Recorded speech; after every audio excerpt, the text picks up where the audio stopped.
Donc je m'entraîne, je vois si ça fonctionne, je parle bien, etc. Donc comme prévu, nous recevons Navi et Carole Morel. Donc même si vous êtes filmés, ne soyez pas timides et n'hésitez pas. Voilà, cette rencontre, c'est votre rencontre, donc profitez-en. Mais déjà, bonjour à tous. Et, merci de nous recevoir. On va se présenter un peu. Oui, ça va briser la glace. Exactement. Donc, je m'appelle Navi, enfin, c'est mon pseudo d'auteur, sinon c'est Virginie. Donc, je suis scénariste et autrice. Alors, on dit autrice pour une femme. Je le répète depuis ce matin parce que c'est un mot qui a été enlevé du dictionnaire, mais c'est la racine correcte.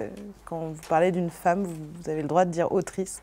C'est même recommandé. Aujourd'hui, on est le 8 mars, c'est la journée de la femme. Ce serait pas mal qu'on puisse se rappeler que les femmes aussi peuvent faire des métiers et que le nom du métier n'a pas forcément à être masculin. Donc voilà, donc, je suis autrice, scénariste. J'ai fait des études d'histoire, une maîtrise d'histoire, et ça m'a amenée à terme à en faire une BD. Mais on aura peut-être l'occasion de revenir sur le thème et le sujet. Je travaille pour la bande dessinée, mais j'écris aussi des romans. Je travaille pour la télé et le cinéma. Donc être auteur, ça peut vouloir dire bosser dans différents domaines. Ça aussi, si ça vous intéresse, on pourra en parler tous ensemble. Et donc je laisse la parole à Carole. Et donc voilà, moi je suis Carole Morel, je suis la dessinatrice. Ça fait 3-4 ans que je travaille dans la bande dessinée. J'ai sorti d'autres albums avant celui-là, j'en ai sorti d'autres après. Il n'y a pas non plus des foules, mais ce que j'ai pu faire en 3 ans et demi, quoi. Oui. Puis sinon avant ça, je travaillais dans le dessin animé. J'ai bossé dans le dessin animé pendant 10 ans, voilà. De fil en aiguille, j'en suis arrivée à travailler dans la BD parce que voilà, j'avais envie de travailler sur des projets un petit peu plus personnels en fait. Voilà. Et puis comme Navi, je suis plutôt diversifiée aussi, c'est-à-dire que je vis du dessin. C'est mon métier principal, mais la bande dessinée, c'est 80% de mon temps. Après, de temps en temps, je travaille un petit peu pour la pub. Voilà, un petit peu pour l'audiovisuel. Je fais des boulots de commande. Ça me permet de vivre de manière un peu plus correcte, on va dire. Confortable, ouais. Et voilà. Et voilà. Allez, Leslie. Alors, j'écris des fois. Et j'aimerais savoir comment on peut publier pour la première fois. D'accord. Alors, publier, tu parles donc au-delà du web et de faire ton... C'est ça. Chez un éditeur, papier, livre ou un truc... ouais. D'accord. Déjà, continue d'écrire, que tu sois publié ou pas, parce que c'est un métier aussi d'entraînement. Il faut écrire le plus régulièrement possible. C'est comme pour les gens qui dessinent ou tout autre métier créatif. Alors, moi, c'est un petit peu particulier parce que j'ai commencé dans la presse écrite. Par d'amis, etc. Je sais qu'il y a des gens qui cherchaient des piges. Donc, des piges, c'est des petits articles. Voilà, donc, j'ai travaillé à faire des petits articles pour la presse féminine, pour Cosmo, pour Grazia, ce genre de publications. Et surtout, c'était le début de l'époque des blogs. Et donc, j'avais ouvert un blog où je racontais un peu ma vie et j'écrivais.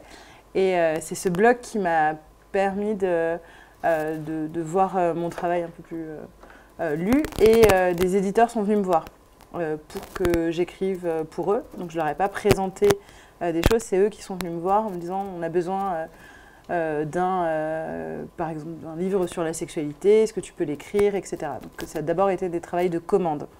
Ce que disait Carole tout à l'heure, un travail de commande, c'est quand un éditeur ou un magazine ou enfin, n'importe qui te demande d'écrire ou de dessiner sur un certain sujet. C'est différent que de faire ton truc dans ton coin et de l'envoyer. Quoi qu'il en soit, moi, ce que je conseille toujours, c'est que si vous avez une idée, il faut l'écrire sur une page A4, donc ça s'appelle un synopsis, c'est-à-dire juste sur une feuille, raconter l'idée et l'envoyer à la terre, c'est-à-dire toutes les maisons d'édition, etc. Vous n'êtes pas obligé, enfin, si par exemple toi ton but c'est d'écrire un livre, tu n'es pas obligé d'envoyer un livre en entier, puisque tu ne saurais peut-être pas par où commencer, etc.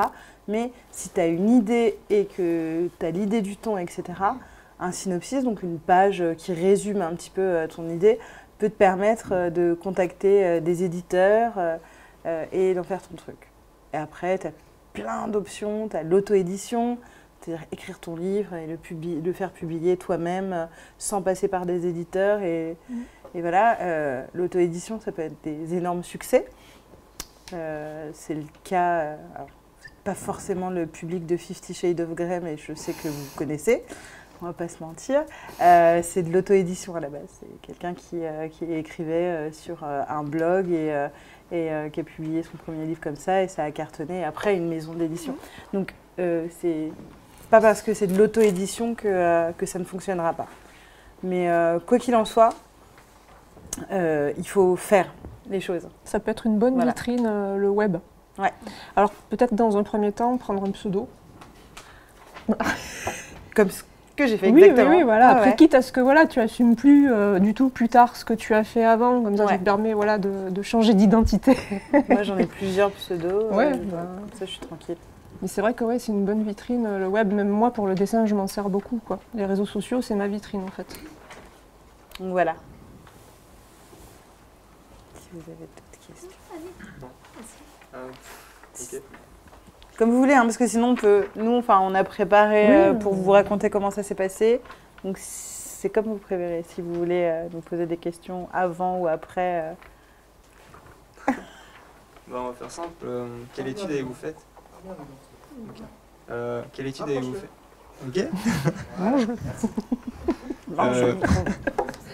Quelle étude avez-vous faite pour devenir comme il y a des écoles de scénaristes? Oui, je crois qu'il y a des écoles de scénaristes. Voilà. Comme il y a des écoles pour apprendre le dessin, etc.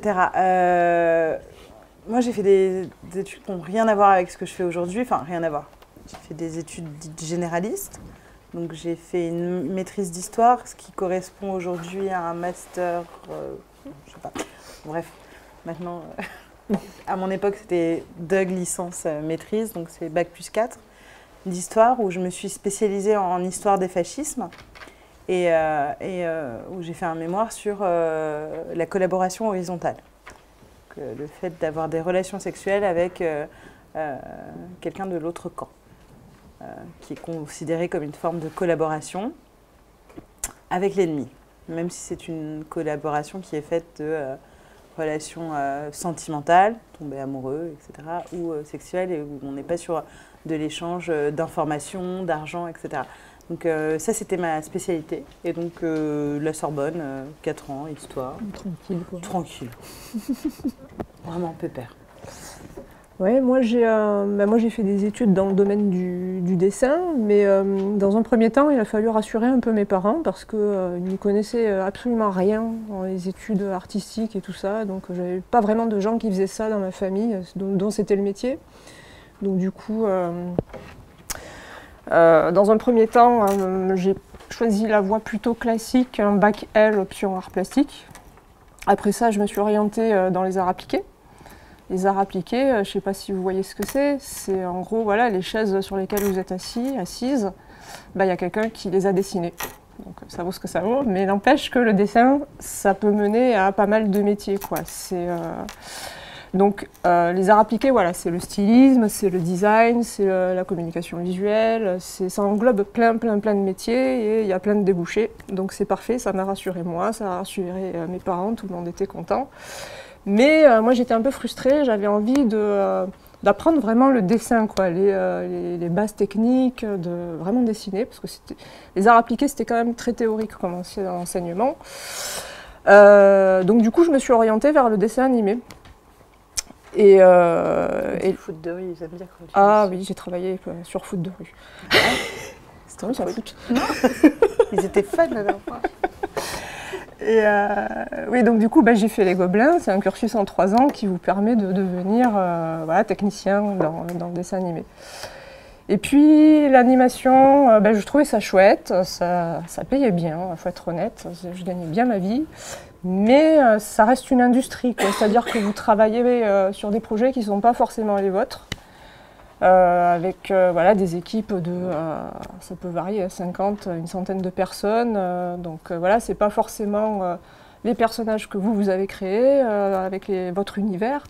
Et ça me manquait un petit peu. Moi, j'avais envie de travailler sur des projets un petit peu plus personnels. Donc j'ai fait un petit peu d'illustration jeunesse. Et puis après, de fil en aiguille, j'en suis arrivée à faire de la bande dessinée.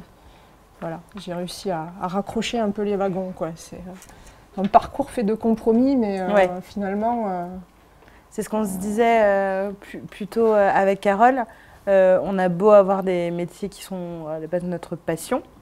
On a quand même essayé de trouver... Enfin, on peut tous trouver à l'intérieur de cette passion diverses voies pour pouvoir en vivre. C'est-à-dire que même si vous êtes passionné de bande dessinée et que vous voulez faire de la bande dessinée, par exemple, vous pourrez faire de la bande dessinée, mais pour en vivre complètement, il vous faudra des années pour faire plusieurs albums, parce qu'un album, ça met quand même 1 an et demi à se faire. Donc en attendant, il faut manger, payer son loyer.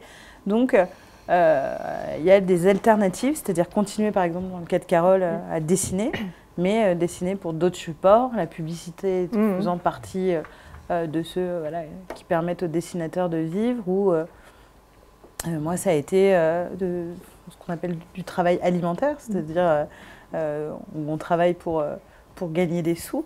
La télé, par exemple, pour les auteurs et les autrices, c'est un moyen de gagner rapidement de l'argent, même si c'est pas le truc qui nous passionne le plus à écrire. C'est pas toujours très glamour. Ouais. Non. Ouais. Non. Donc voilà. Du coup, je te regarde toi parce que j'ai l'impression que vous faites tous par... sinon, je vais recommencer. Alors, avec plaisir. Vous mettez combien de temps pour créer un livre, du coup? Alors, c'est 8000 ans, on avait dit, à peu près. 1500. On a commencé, on avait 3 ans. En fait, en gros, parce ça dépend des albums et aussi des auteurs, pages, de la manière dont ils bossent. Mais en gros, c'est entre 1 an et un an et demi. Voilà, à partir du moment où il y a quelqu'un qui se met au dessin, où on rentre vraiment dans le vif du sujet, et le scénario est quasi, on va dire, bouclé, ficelé, c'est 1 an et demi de travail à peu près, un album comme celui-là, quoi. Voilà, d'échanges. Voilà, sachant que Navi avait déjà commencé à bosser sur le sujet en amont, quelques temps avant. D'ailleurs, nous, on a le droit de vous poser des questions. Ouais, vous nous autorisez. À votre avis, ça se passe comment en termes d'organisation, une BD à écrire? On commence par qui? Par quoi on commence? Voilà, à votre avis. Personne n'a d'idée. Hein? Toi, vas-y.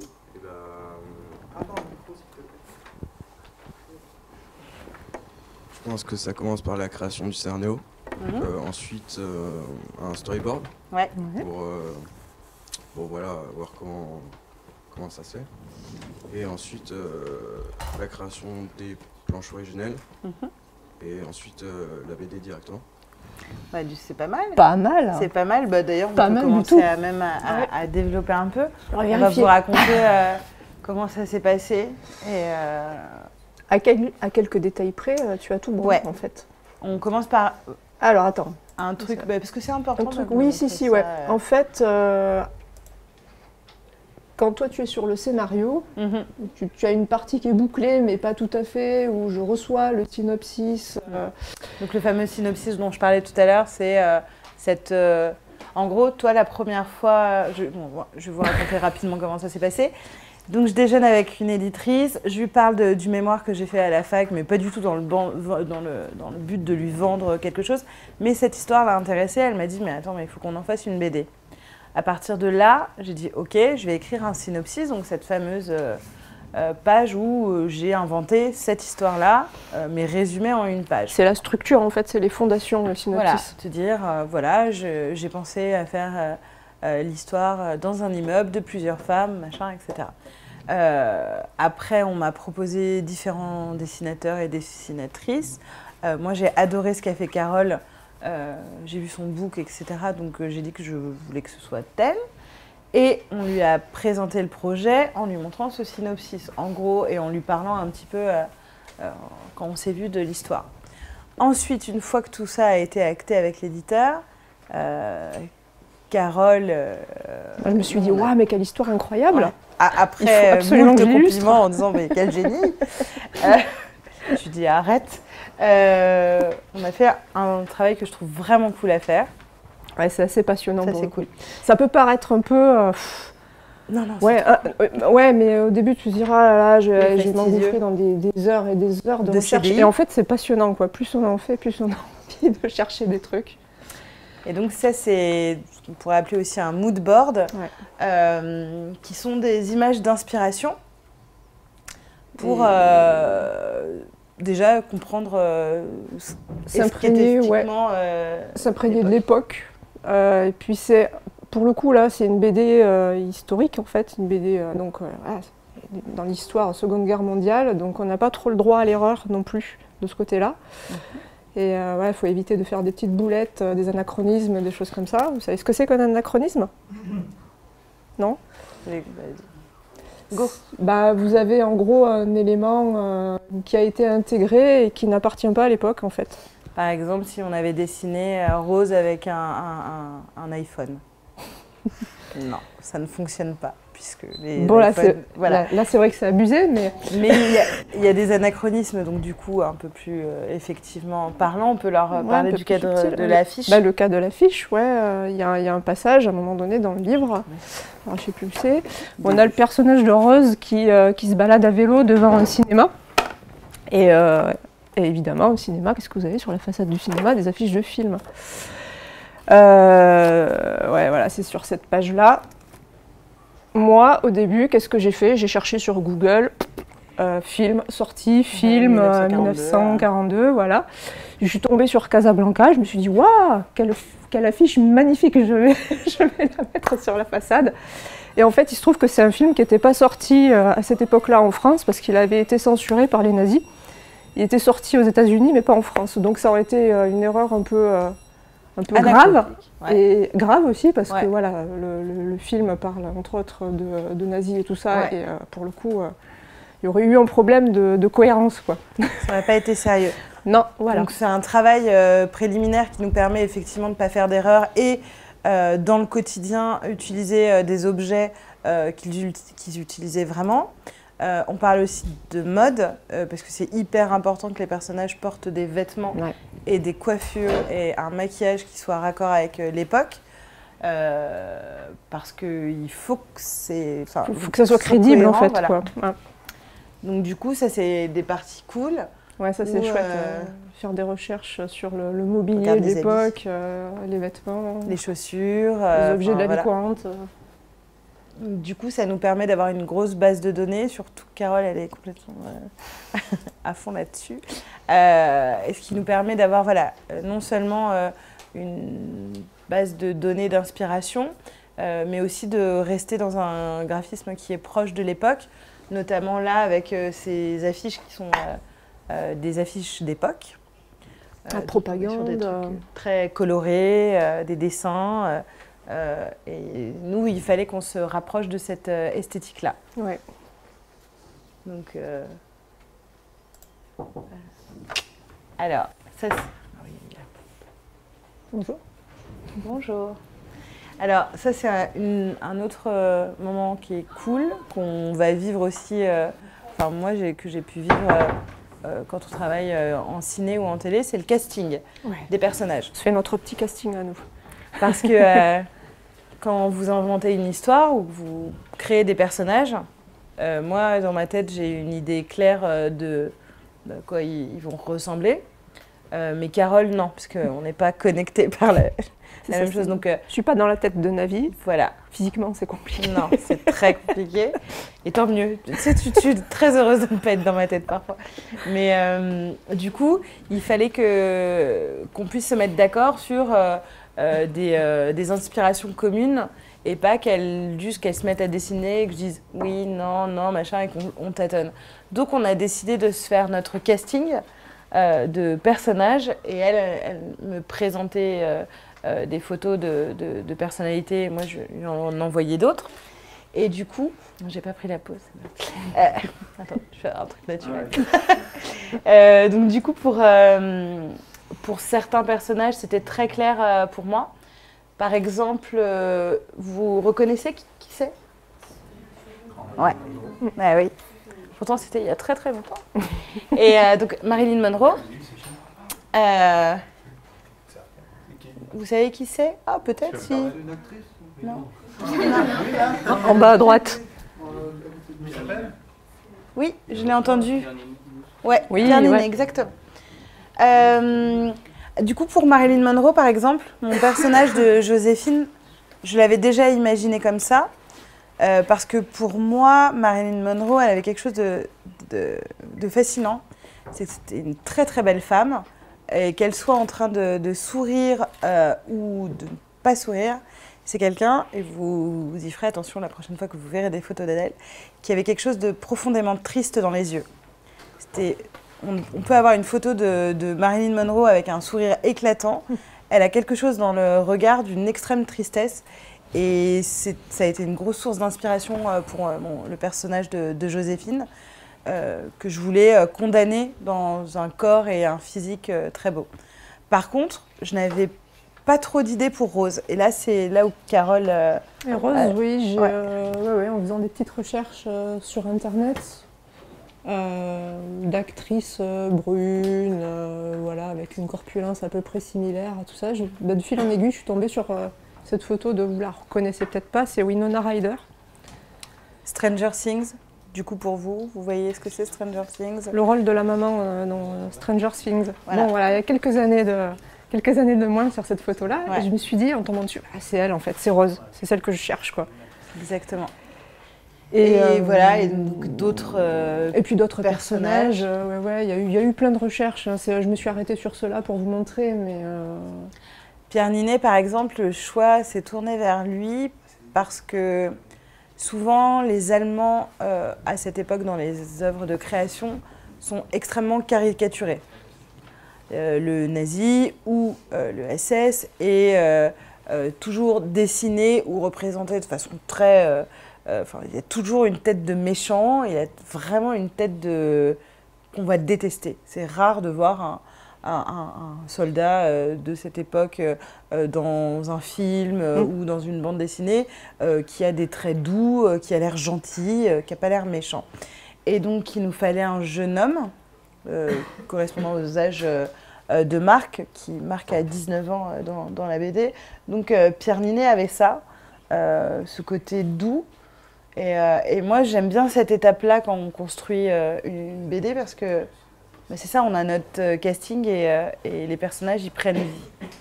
Donc, c'est ça, ça lui permet... des visages atypiques, Ouais. un peu, qui sortent un peu des carcans de beauté habituels, quoi. Exactement. Ouais. Et du coup, ça a permis à Carole de construire... après, de dessiner les personnages. Ouais, voilà, d'arrêter un physique, même si les personnages ne ressemblent pas trait pour trait voilà, à ces références-là. Moi, je me nourris de tout ça et je ressors quelque chose de ma petite cuisine personnelle, quoi. Ouais. D'ailleurs, après, c'est le line-up, je crois. Ouais. Oui. Ça, c'est ma petite cuisine personnelle. Vous m'excusez, j'ai lu le livre en début d'année, je me souviens pas totalement. Pas de souci. Enfin, je me souviens, mais pas des personnages exacts. Donc, c'est quel personnage Enfin, Charlotte Gainsbourg vous a inspiré pour quel personnage? C'est Simone. C'est Simone, ouais, plutôt. Donc Simone, c'est la jeune fille qui est amoureuse de Joséphine. Et Simone, on avait envie d'un physique plutôt moderne pour son époque, parce que c'est une jeune fille plutôt moderne, qui est féministe, qui est militante. Et donc du coup, on avait envie d'un physique différent de son époque. Je sais sais pas si tu as Oui, si, c'est ça, ouais. à rajouter sur Gringalette. Charlotte Gainsbourg. Puis j'aime bien Charlotte Gainsbourg, donc en plus. Et puis voilà, ah oui, parce qu'à chaque fois, on prend des gens qu'on aime bien. Tant qu'à faire. Et pour les méchants, on prend des gens qu'on peut pas blairer. C'est et moi, je leur donne toujours des noms de gens que j'aime pas. Donc voilà, c'est ma petite vengeance personnelle. C'est s'il y a quelqu'un qui a un méchant, que ce soit dans un de mes livres ou dans un de mes textes, le prénom, c'est toujours lié à quelqu'un que je peux pas me voir. Donc voilà, ou alors le physique, on se fait un peu plaisir, pareil. Donc on en arrive aux premiers essais. Ah oui, c'est après le line-up. Une fois qu'en fait j'ai toutes mes références, que j'ai assimilé tout ça, je me mets sur ma table à dessin et puis j'essaye d'en faire ressortir quelque chose. Et du coup, ça donne les premières recherches. Avant même de me lancer dans la BD, dans le storyboard, tout ça, quand même, je fais des petites recherches de couleurs, de décors, de personnages. Et c'est une étape qui peut être plus ou moins longue, selon le projet, puis selon les gens avec qui on travaille aussi, hein, parce que c'est pareil, il y a beaucoup de ping-pong, d'échanges, en fait. Voilà, c'est une image où ça te parle ou ça te parle pas, quoi. Et ça, c'est pas toujours simple, quoi. Non, tu m'étonnes. Il y a toujours un truc de s'envoyer, avec Carole, ce qui se passe dans nos collaborations, c'est que je lui parle avec des mots, elle me répond avec des dessins, après je reviens sur ses dessins, elle va revenir sur mes mots, donc c'est étroitement lié. Ça amène au premier line-up, donc line-up c'est mettre en ligne tous les personnages. Voilà. Comme vous pouvez le voir, ils sont... Premier jet, ils ont beaucoup changé. Très différents finalement de ce qu'ils sont à la fin, de ce qu'ils sont devenus. Et puis il y en a en plus, par exemple.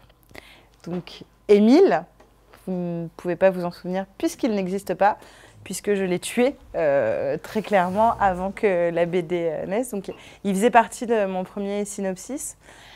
Le problème, c'est que en fait, il ne servait pas à grand chose, juste à être un quota masculin. Il était chouette, hein. Enfin, on l'aime beaucoup, mais il n'était pas suffisamment fort comme personnage. Et le seul prétexte qu'on avait, c'était qu'il était amoureux de Joséphine. C'était lui à la base qui devait être amoureux de Joséphine. Du coup, il était le frère de Simone. On a décidé que finalement, Simone, elle serait toute seule. Son frère serait à la guerre et voilà. Et il était artiste, donc Simone est devenue l'artiste, Simone est devenue le personnage amoureux de Joséphine, et tout d'un coup elle avait beaucoup plus de profondeur. Donc c'était un moment très émouvant quand quand je lui ai dit à Carole bon, à ce moment-là il s'appelait Paul en plus, que Paul était mort et que je l'avais tué et qu'il ne reviendrait pas. Donc voilà.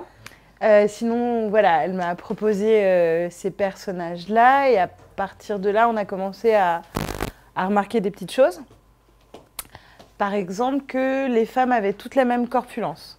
Voilà, une morphologie assez similaire dans l'ensemble, à part André qui se démarquait un peu du lot, mais sinon, il n'y avait pas assez de diversité peut-être au niveau des... Je pense que si on mettait toutes les femmes de cette salle en ligne, voilà. Personne n'a toujours la même morphologie. Donc on a décidé que Sarah allait manger plus, que Rose, qui a eu un enfant, aurait un peu plus de hanches, voilà. Alors, pareil que Marc ferait moins homme, parce que là il fait vraiment plus Ken, plus... voilà, donc on s'est dit qu'il fallait le rajeunir pour des raisons cohérentes. Alors, pour l'anecdote, Lucien, c'est les images d'inspiration, c'est juste les photos de mon fils, très clairement. C'est-à-dire que j'ai dit à Carole que je voulais que ce soit mon petit garçon, et c'est son prénom en plus. Donc du coup, comme ça, moi, j'ai pu mettre mon fils dans la BD. Et donc, voilà, Henriette, j'avais une idée précise, j'avais envie qu'elle ressemble à une araignée. Donc, Carole l'a un peu voûtée. Elle va vous raconter comme je lui ai fait des retours très très bizarres. Et au final, après divers ping-pong, on a fait naître nos personnages dans la joie. Disons que ça, c'est une étape intéressante parce que là, je commence déjà à dessiner et en même temps, toi, tu fais des modifs sur le scénario, quoi. C'est-à-dire que tu réajustes le scénario en même temps que moi, je réajuste les dessins. Donc, c'est assez passionnant, quoi, ce genre d'étape-là. C'est enrichissant. Alors, une fois qu'on a les personnages, donc, on les a retravaillés, hein, on est d'accord. Donc ensuite, le scénario un peu plus peaufiné, du coup, un peu plus détaillé avec les dialogues. Voilà, parce que souvent, comme retour, les gens pensent qu'on dessine et après on remplit les bulles, enfin voilà, des cases, etc. Un travail de scénariste, c'est de raconter à la dessinatrice ou, pour le coup, dans le cinéma, ça va être au réalisateur, etc., ce qui se passe. C'est pas que des dialogues, c'est vraiment des scènes. Ce qui se passe dans cette scène. Où on est, qu'est-ce qui se passe, quelles vont être les émotions et quel doit être le dialogue. Donc ça, par exemple, voilà, c'est une scène où on a André qui est en train de fouiller dans le courrier de tous les résidents de l'immeuble. Et donc du coup, j'envoie Carole, je lui explique un peu ce qui se passe. Je dis décoré, photo partout, encombré, mais voilà, machin. Plus un dialogue. Et par la suite, Carole me renvoie ça. Et moi, je renvoie un gros brouillon. Donc ça, alors là, je crie au scandale, parce qu'elle est censée savoir dessiner. Et, je lui dis, tu vas bosser, oui. Donc elle m'envoie un storyboard. Donc ça, en gros, voilà, le storyboard, c'est tu en parlais tout à l'heure. En gros, c'est la version brouillon de l'album. Et c'est une étape qui est super importante parce que c'est la charpente de l'album. C'est-à-dire que c'est à ce moment-là qu'on va se rendre compte qu'il y a des scènes qui fonctionnent, d'autres qui ne fonctionnent pas. C'est trop long. Il y en a qui sont inutiles, qui n'apportent rien, d'autres qui s'enchaînent mal entre elles. Donc il y a vraiment... on retravaille aussi le scénario en fonction de ce storyboard-là. C'est à ce moment-là qu'on définit les plans, les cadrages, l'emplacement des personnages, les expressions aussi un petit peu. Déjà, on commence déjà à caler les expressions. Là, par exemple, André... Quel genre d'expression ça suscite, ça vous inspire, ce genre de tête-là? Quand est-ce que vous faites cette tête? Vous faites parfois cette tête? Non? Vous vous êtes jamais fait griller sur rien du tout? Voilà, on est d'accord. Elle est en train de fouiller le courrier, et tout d'un coup, il y a Henriette l'araignée, pour vous rappeler, qui débarque. Donc, on a cette espèce de truc de « Ah, quoi? Non, rien ?» Donc là, vous ne l'avez pas, là, mais normalement, cette étape-là, je colle déjà, je fais déjà des copier-coller de texte dans les bulles pour avoir une idée de la taille de la bulle et savoir où la placer et comment placer les personnages par rapport aux bulles, tout ça. Donc, le storyboard, super important. N'hésitez pas à nous couper si n'hésitez pas vous avez des questions hein, vraiment là-dessus. Si, Parce que nous, on va parler des heures. On enchaîne à la fois. Donc après le storyboard, vous passez à l'étape du crayonné. Donc c'est l'étape de gauche. Comme vous pouvez le voir, c'est une version un peu améliorée du storyboard, un peu plus peaufinée, un peu plus détaillée. Bah ouais, là on a déjà une idée de ce que sera le cadrage quasi définitif en fait. Les expressions aussi, là, les expressions sont beaucoup plus détaillées sur le crayonné, quoi. Et une fois que tout le monde est d'accord avec ce crayonné, je crois que je n'ai même pas fait valider le crayonné. Non. Le storyboard, on le fait valider parce que c'est super important, quoi. S'il y a quelque chose qui ne fonctionne pas au storyboard, il faut le revoir, il faut que tout le monde soit d'accord. Et après, le crayonné, ça dépend. Il y en a qui font valider ou pas. Valider, ça veut dire que notre éditrice dit « Ok, c'est bon, allez-y ». Dit « Ok », pour éviter que Carole ait à ancrer, etc. Et qu'à la fin, elle dise « Ah non, finalement, non ». Parce que ce serait vraiment fatigant. Donc, les retouches, on les fait sur ce que vous avez vu à l'étape d'avant pour éviter qu'elle fasse la Bible. Oui, c'est ça, ça évite de tout refaire une fois que tout est en couleur et terminé, quoi. Voilà. Donc, après le crayonné, vous avez ce que j'appelle moi l'étape du clean ou de l'ancrage. Donc, comme le nom l'indique, hein, c'est mise au propre du crayonné. Là, on est d'accord qu'à ce moment-là, plus rien ne bouge. Normalement. Sauf quand on a une autre idée géniale. Non, mais pour de vrai, il n'y a pas de... Non. C'est un petit sur un truc qui n'existe pas, en fait. Donc, une fois que moi, j'ai les planches qui sont ancrées, donc en noir et blanc, comme ça, je passe, tac, à la couleur. La couleur, c'est pareil, selon les projets, il peut y avoir plusieurs étapes ou pas. Là, en général, il y en a 2 pour moi, c'est-à-dire il y en a une, celle de gauche, où je pose juste les aplats de couleurs. Et ensuite, je viens rajouter les effets d'ombre, de lumière, de texture aussi, quand il y en a. Là, vous voyez, par exemple, sur les mains, là, vous avez les ombres qui sont ici. Le petit motif du torchon qui n'était pas là, que j'ai rajouté après, les pommettes aussi sur les joues, ce genre de choses, quoi. Voilà, et donc là, on a la planche définitive. C'est trop beau. Du coup, ça, c'est les planches classiques, mais avec Carole, parce que quitte à faire une bande dessinée, c'était notre première ensemble, on s'est dit... viens, ce serait bien d'aller plus loin et du coup de faire des expérimentations graphiques. C'est-à-dire que si vous l'avez, voilà, comme vous l'avez lu, vous savez que du coup il y a des planches. Oh, je suis tombée pile dessus quoi. Il y a des planches classiques et puis il y a d'autres planches qui sont plus expérimentales. Je pense que vous voyez desquelles je parle, parce qu'on avait vraiment très envie parfois d'être plus symbolique dans notre façon d'aborder les choses et de parler. Notamment la scène du coup de foudre. C'est ça. C'est-à-dire qu'un jour, votre scénariste arrive et vous dit est-ce que tu pourrais me représenter, m'illustrer le coup de foudre, s'il te plaît, sur une double page. C'est pas une scénariste trop cool qui fait ça, si, on est d'accord. C'est une bonne idée.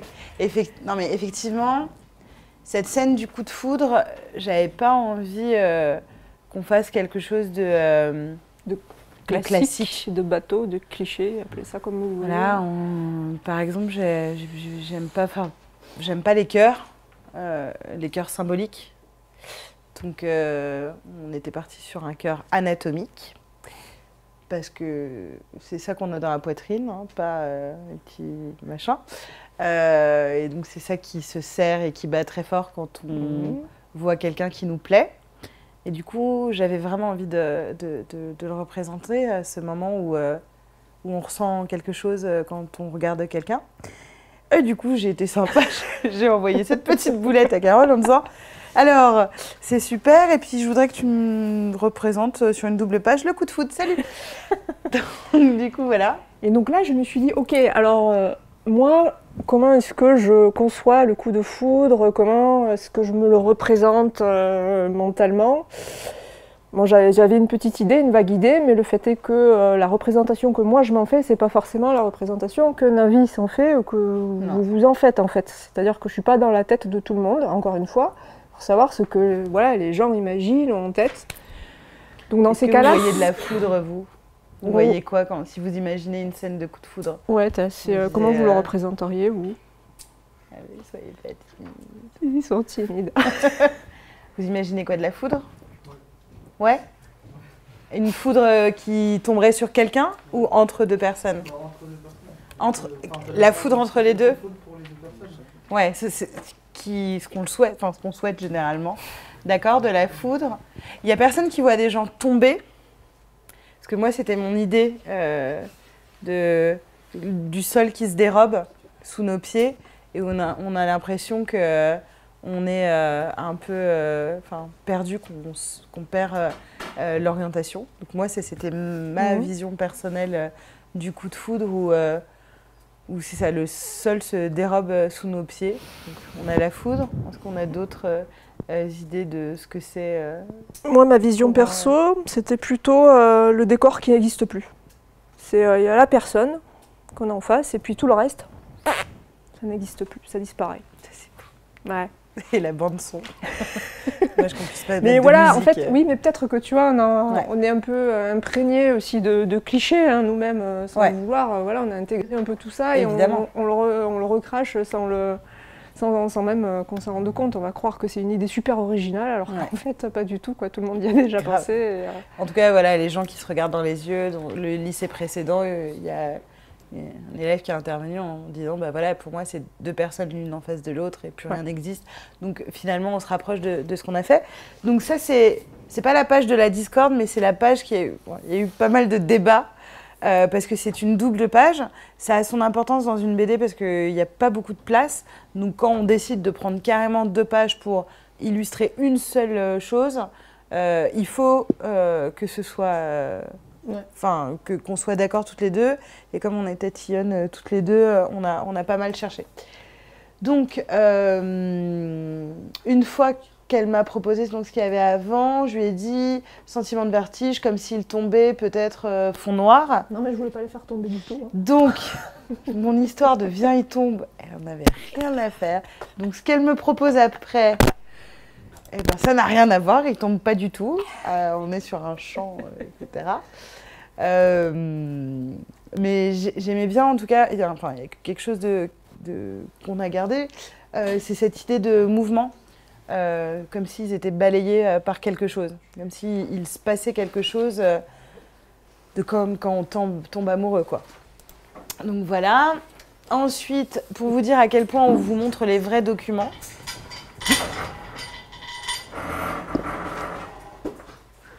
je disais, pour vous dire à quel point on vous montre les vrais documents, vous pourrez lire la première phrase qui est « Je suis chiante avec… » Donc c'est de moi. « Je suis chiante avec cette image, mais elle est tellement importante. » Juste parce que je faisais souvent des retours qui ressemblent à « Oui, mais… » donc du coup, il était surtout question de trouver la bonne solution. Et donc Carole, je crois que là, ouais, à ce moment-là, je me suis dit « Ok, on va pas y arriver. » c'est chaud. J'abandonne le projet. Non, mais même pas. Je me suis dit, mais on approche d'un truc, mais on n'y arrive pas. Quoi. On n'est pas connecté sur cette image-là. Donc du coup, je l'ai laissé de côté pendant un moment, parce que ça ne sert à rien de s'acharner sur quelque chose qu'on n'arrive pas à faire. Comme ça, j'ai laissé de côté. J'ai avancé sur la suite de l'album. Et puis, il y a eu une séquence où là, je ne sais pas pourquoi, sur cette séquence-là, l'idée est venue toute seule de représenter le personnage de Rose. Là, c'est l'image que vous avez à gauche. Donc là, c'était pour traduire un autre sentiment. Il fallait montrer qu'elle était… Vous vous souvenez un petit peu de cette image, quand Rose apprend ce qui est arrivé à Marc, peut-être. Donc c'est un moment où elle est… dévastée. Voilà. Et je me suis dit, tiens, il se passe quelque chose d'intéressant graphiquement sur cette image-là, parce que, effectivement, ça colle bien avec le sentiment que y a quelque chose qui nous tombe dessus, quoi. Une chape de plomb. Voilà. D'accord. Pas de la même manière, mais… Et donc voilà, avec cette idée d'avoir une silhouette comme ça, blanche et désincarnée en fait. Il n'y a plus rien dedans, on a juste la silhouette. Je me suis dit, ça fonctionne super bien, je vais essayer d'appliquer cette idée-là sur l'idée de la double page, du coup de foudre. Et en fait, j'ai fait une première esquisse, une première ébauche, et je me suis dit, ah oui, il se passe un truc en fait. Ouais, c'était trop cool. Pourquoi il se passe un truc? Parce qu'en fait, il n'y a pas grand-chose. Alors ça, c'est un conseil pour plus tard. Ouais. Plus vous compliquez les choses en voulant rajouter, machin, etc., plus à un moment, il faut prendre du recul et essayer de clarifier la situation et de les simplifier. Et souvent, quand c'est simple, c'est efficace. C'est-à-dire que là, on avait besoin d'une seule chose, c'était d'exprimer de façon très évidente le fait que quand 2 personnes se voient pour la première fois, il peut se passer quelque chose dans leur cœur, de ce qu'on appelle communément, chez nous, le coup de foudre, qui est aussi appelé un coup de cœur. Et qu'importe où ils sont, ni même à quoi ils ressemblent, ça pourrait être n'importe qui, ça pourrait être hier, demain, en 1942, en France ou pas. Ce qui est important, c'est ces 2 personnes qui se regardent et ce qui se passe dans leur cœur. Donc c'était d'être simple. Fini les coquelicots, le vent, etc. Les gens qui tombent, qui est trop d'idées. C'était de faire quelque chose de simple. Plus il y a de la sobriété dans une image, et plus c'est facile pour les gens de se projeter en fait dans cette image et de se l'approprier. Et c'est pour ça qu'elle fonctionne. C'est pour ça qu'elle fonctionne en fait, ouais. Je propose que vous nous posiez une question. Ah ouais. J'ai mal au de parler. Est-ce que vous avez… Je sais que vous avez une liste. Donc en plus… Trichez pas. J'ai entendu un moi qui a le micro.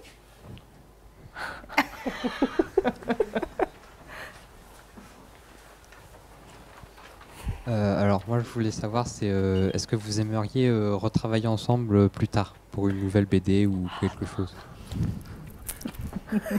Oui, mais bien sûr. Bon, je parle pour moi. Oui, parle pour nous deux, vas-y. Non, je t'allais dire, je parle pour moi. Ouais, ça s'est très bien passé avec Carole. On peut avoir je pense que ça vous arrive de travailler en binôme, etc. On peut avoir des personnalités très différentes. Si on a une sensibilité artistique commune et qu'on se comprend, ça marche super bien. Et ça a été notre cas avec Carole. Il faut savoir qu'on fait des métiers très solitaires, parce que Carole, elle dessine seule dans son coin. Moi, j'écris seule dans mon coin. C'est des métiers où on ne croise pas beaucoup de monde. On n'est pas forcément sociable, enfin voilà. Moi pour ma part. Voilà. Et tout d'un coup, on se met à bosser avec quelqu'un, souvent en plus à distance. Mais après, on est coincés ensemble en dédicace et dans des lycées. Donc, il faut que ça se passe bien, forcément. Et il y a un moment où, oui, on a adoré faire cet album. Du coup, on est en train de préparer une deuxième BD ensemble, enfin un projet de deuxième BD ensemble, qui n'aura rien à voir. Pas du tout, pas la même époque. Ce sera de la science, c'est plus de la SF, etc. Donc voilà. Mais oui, on a envie de travailler ensemble. Ouais, c'est important de bien s'entendre minimum, parce que ça permet vraiment de passer outre les petits conflits comme là, par exemple, vous voyez, vous galérez sur une illustration, vous n'êtes pas trop d'accord, enfin il y a un truc qui ne se fait pas, une connexion qui ne se fait pas. Et du coup, ouais, c'est vrai que si on s'entend bien, on passe outre ces difficultés-là, quoi, c'est un plus. Quand même. Effectivement, surtout que c'est deux métiers artistiques, donc faut que Carole puisse me dire cette scène ne fonctionne pas, et que je puisse lui faire suffisamment confiance pour dire ok, ça ne fonctionne pas, ou que moi je puisse lui dire franchement ça ne fonctionne pas, ou sa tête je la trouve bizarre, et sans que ça puisse la blesser en tant que dessinatrice. C'est pas évident, parce que c'est des métiers où il faut être à la fois, faut savoir s'affirmer, et en même temps, il ne faut pas être susceptible. Non, trop. Oula.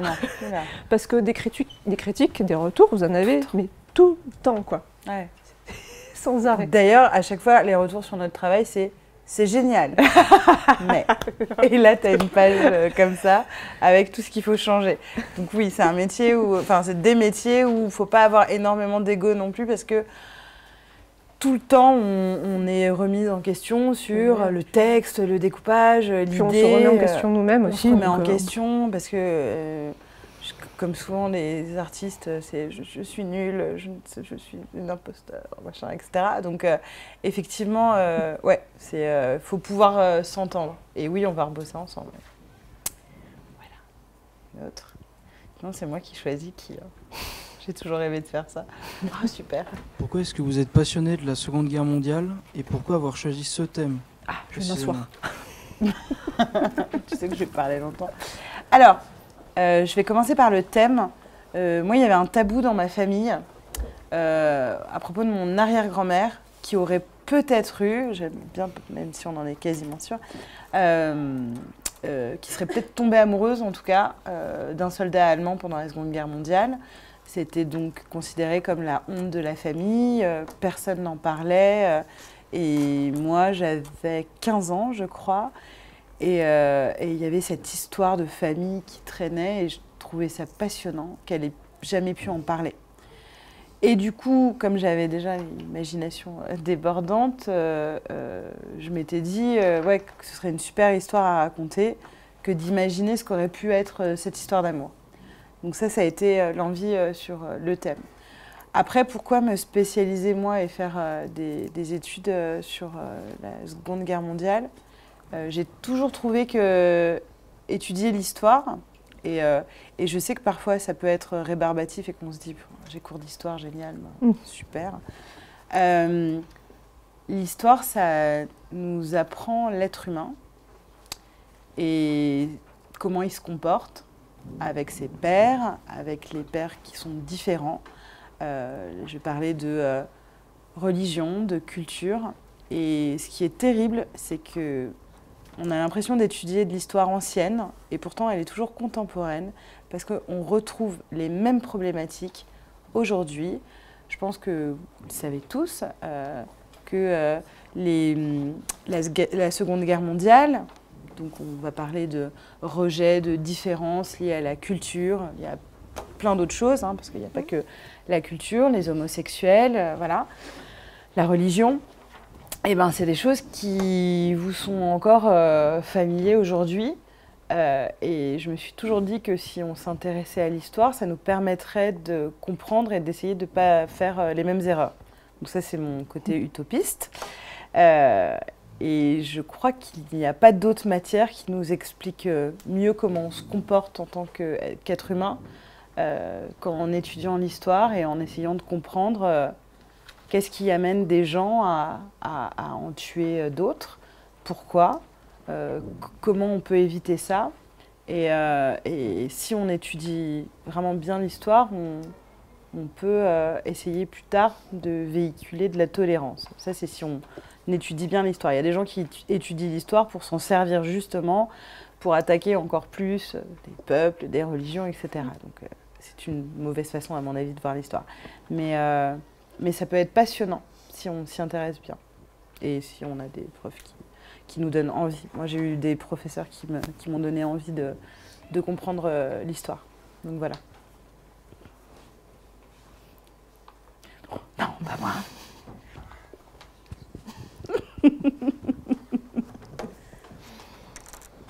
Bah, t'es en face de moi. Tu veux poser une question. Désolée, t'es en face de moi. Pour vous, qu'est-ce qui est important dans la vie? Qu'est-ce qui est important dans la vie? Eh ben, on a 8 heures. On va pouvoir en parler. Vas-y, parle un peu. Chocolat. Ok, je vais reprendre le relais. C'est vraiment... Qu'est-ce qui est important dans la vie?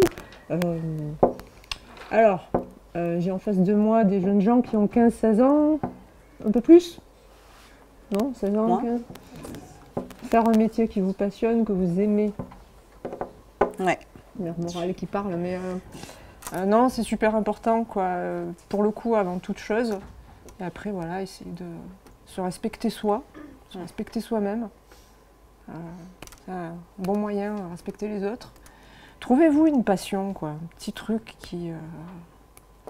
C'est important d'avoir vraiment quelque chose qui vous anime, même si vous n'en faites pas votre métier plus tard, même si ça reste un petit à côté, en fait, c'est important d'avoir ça, quoi, avec vous.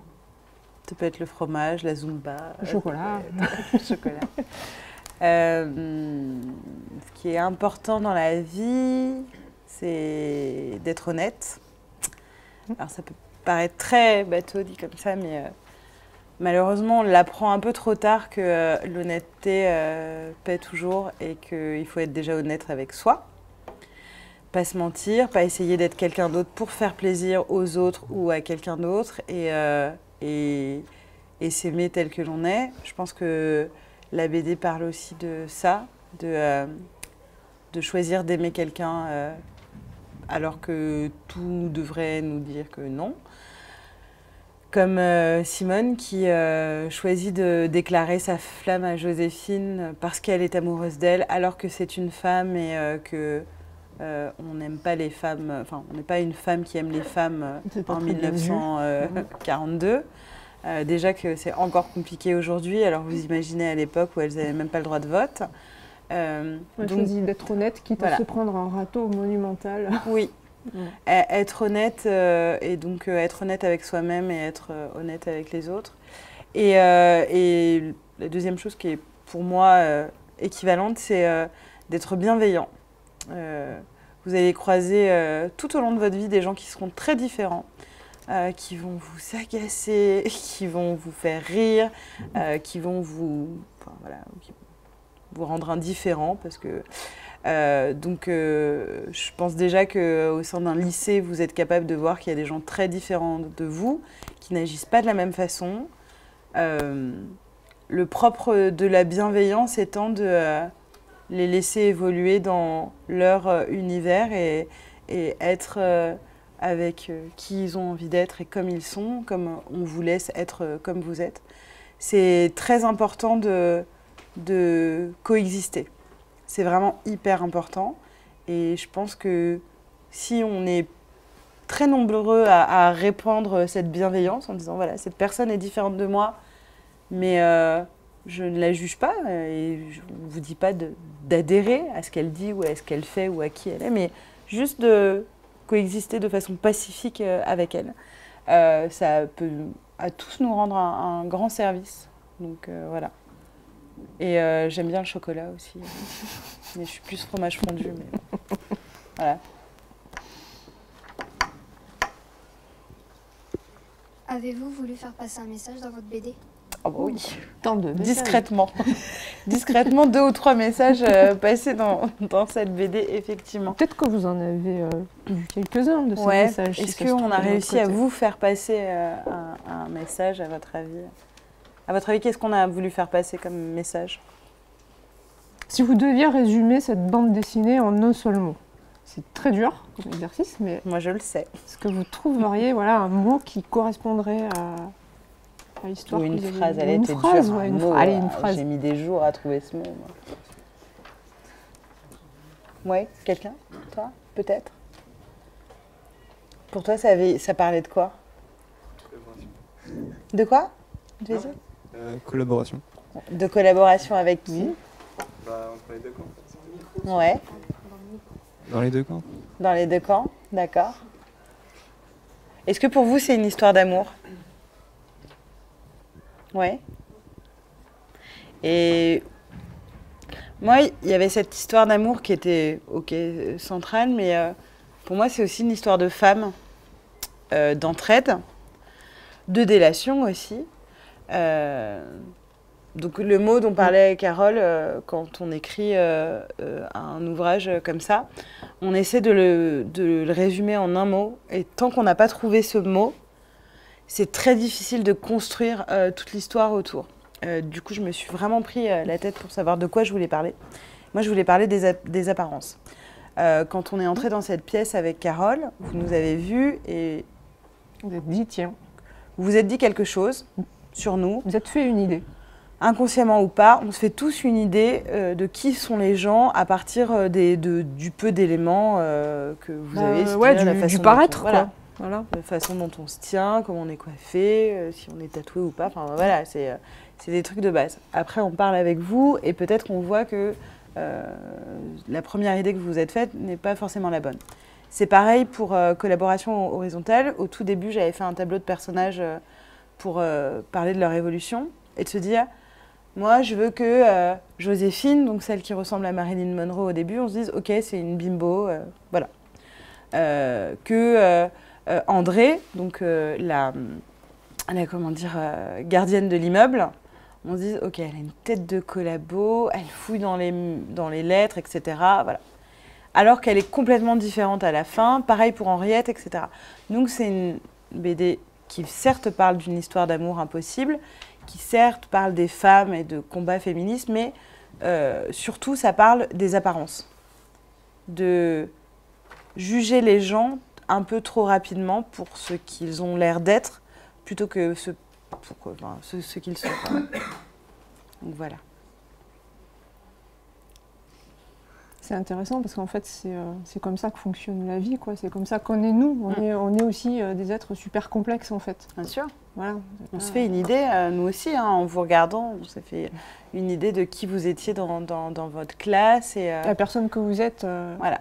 Au lycée, puis il y a celle que vous êtes chez vos parents. Qui est différente. Voilà, qui est différente. Avec votre pote de l'extérieur, ouais. Dans les passions que vous avez. Et ça, c'est toute la vie. Spoiler, il y aura toujours des préjugés sur vous. Vous pouvez en jouer. C'est pour ça qu'il y a des gens ça peut être un atout. Ouais. Il y a des gens qui marquent vraiment leur look de façon extrêmement prononcée. On se dit, mais qu'est-ce que c'est que ce machin? Regarde, il y a une crête verte, etc. Enfin, c'était à mon époque. Mais c'était une façon de jouer avec les apparences et qu'on se dise, ok, j'ai envie qu'on se dise ça sur moi, que je suis un punk, alors que ça se trouve, c'est un grand poète qui n'aspire qu'à une chose, être artisan boulanger, quoi. Enfin, j'ai envie de me dérouiller un petit peu les... Vas-y, dérouille-toi, ma cocotte. Je sais pas, je vais vous dessiner Ah oui, faites-la dessiner. Un bonhomme, et vous allez me dire ce que ça évoque en émotion. Ouais, ou qu'est-ce que pourrait faire ce bonhomme-là, qui pourrait être Et en attendant, si vous voulez poser d'autres questions. Oui, parce que ça prend du temps. Ah, le micro. Parce que moi, je le fais avec Carole en dédicace, ça peut être long. Dis-moi. Est-ce que vous n'avez pas eu peur de la censure par rapport au drapeau nazi, aux croix gammées, tout ça que vous avez mis dans votre... Ouais, alors tu as raison. Je pensais vraiment qu'on aurait des réactions plus négatives pour une question en plus importante que mon héros masculin fait partie du Troisième Reich, donc a participé c'est d'ailleurs pour ça au début qu'il arrive, hein, c'est pour ficher les juifs et les envoyer en camp. Et donc ça, c'était mon personnage Marc qui est un gentil personnage dans la BD. Et Sarah qui est un personnage, le personnage de la juive, qui à la fin finit par dénoncer Rose et qui fait partie des gens qui assistent à sa tonte. Et donc du coup, je ne montre pas une personne juive victime là. Donc j'avais très peur qu'on puisse m'accuser de, bien sûr, tous les maux de la terre. Et ben, ça n'a jamais été soulevé et pourtant on a eu beaucoup de presse avec Carole, etc. C'est pas du tout quelque chose qui a été noté.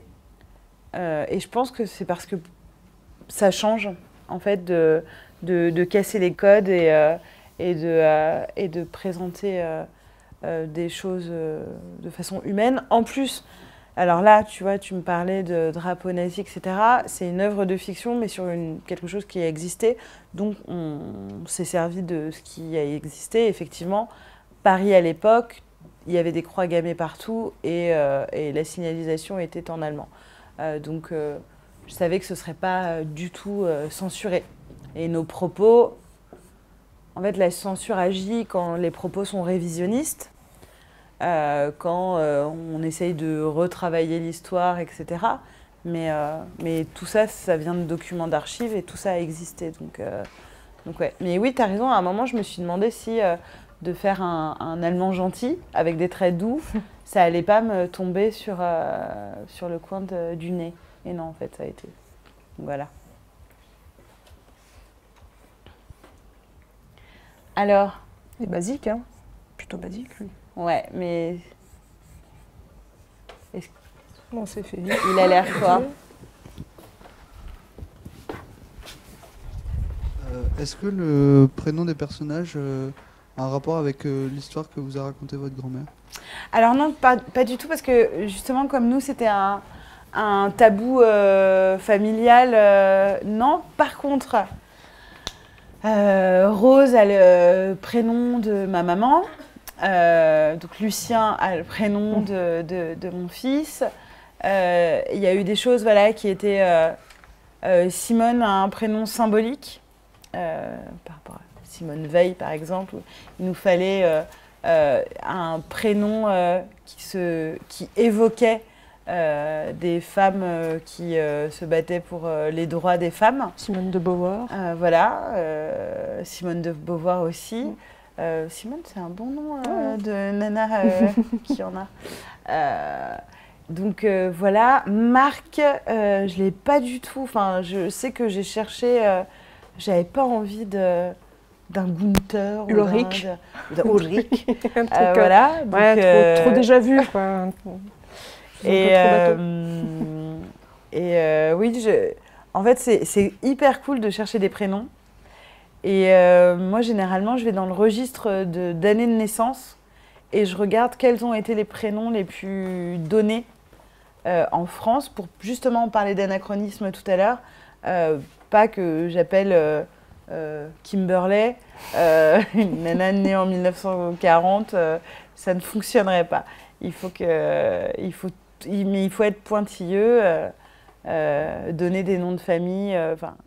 Par exemple, la liste des prénoms les plus donnés ouais. dans l'année. Ouais, mais c'est ça, à chaque fois, même pour André, etc., c'est dans les top prénoms des personnes nées en 1920. Parce que, donc voilà. Mais non, c'est lié à des personnes que je connais et de ma famille, mais ce ne sont pas les vrais prénoms.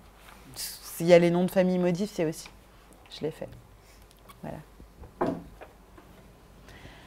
Alors, quelle est l'émotion? C'est ça que tu voulais... Qu'est-ce qui vous évoque? Qu'est-ce que ça évoque pour vous, un personnage avec une tête comme ça avec, J'ai dessiné sans a priori, hein, sans me dire il faut absolument que ça évoque telle ou telle chose.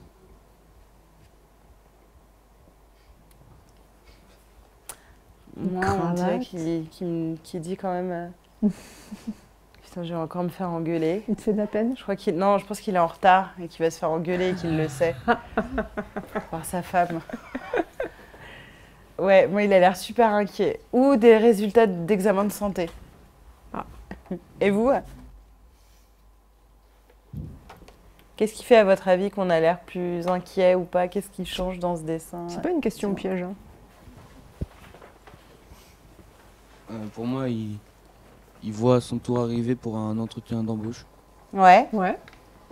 Et il est pas sûr de lui. Il est pas sûr de lui. Hein. Oui, c'est clair. Il est sûr jusqu'à qu'il voit que c'est à lui, quoi. Ouais. Va te planter. Vous pensez qu'il va réussir ou pas, du coup? Mais il est pauvre, moi, je pense qu'il va bégayer. Il va bégayer? Oh, le pauvre. Il est pas très bien avec sa cravate. Hein. Il se sent pas bien avec sa cravate. Et Carole, tu veux lui apprendre qu'il vient d'être embauché? Allez, on va voir. Vous avez le poste!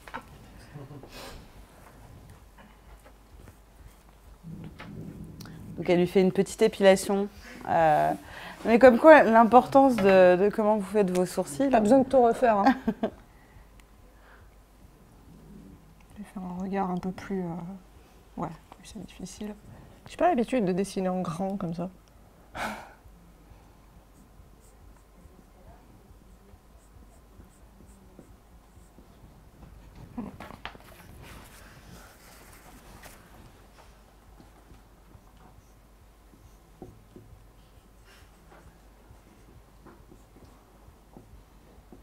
Allez, tac, tac, on s'en fout, l'arrêt.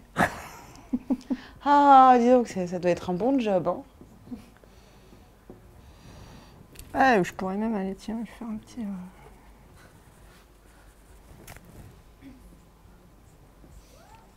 Vous avez vu en 2-3 changements de... Tac. Et là, on a un mec qui est sûr de lui.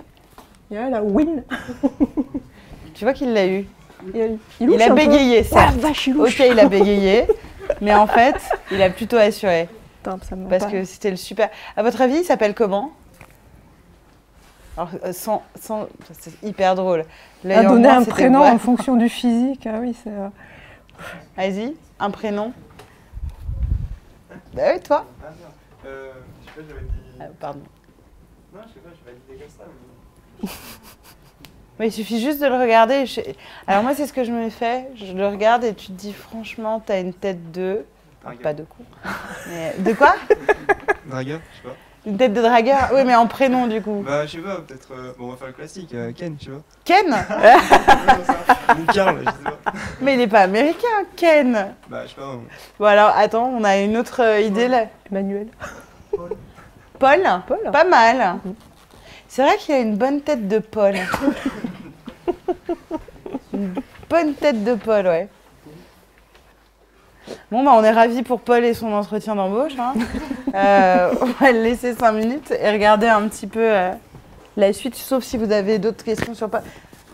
Ouais, on va pas, parce que je suis pas prête à ce qu'il meure tout de suite, s'il te plaît. Oh. On va le laisser là un petit peu avec nous. Ouais.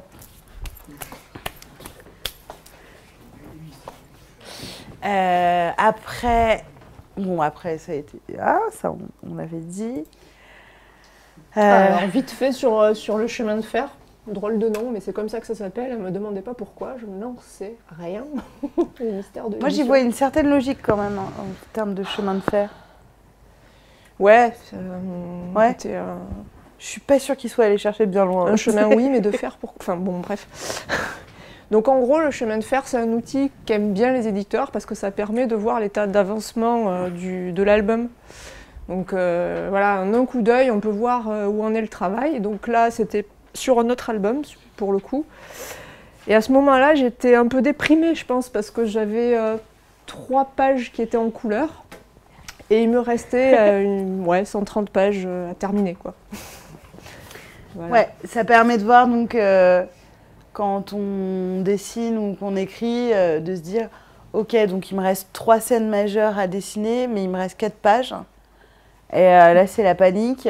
Ça permet de visualiser et surtout, en vrai, c'est un truc qu'on adore, où on adore faire une capture d'écran quand c'est terminé. Oui. En disant, là, c'est tout le livre. J'ai fait tout ça. Super. Donc voilà pour le chemin de fer. Alors, la couverture. Vous avez des questions pour cette couverture? On a une question pour le chemin de fer. On vous donne un nombre de pages à faire, c'est ça? Ouais, ça arrive, mais moi, fonction du scénario. Dans le milieu, je suis une vraie gratteuse de pages, donc j'essaye toujours à ce qu'on m'en donne un peu plus. En vrai, tout dépend du format et de la collection dans laquelle est éditée la BD. Par exemple, ça, c'est un format Mirage.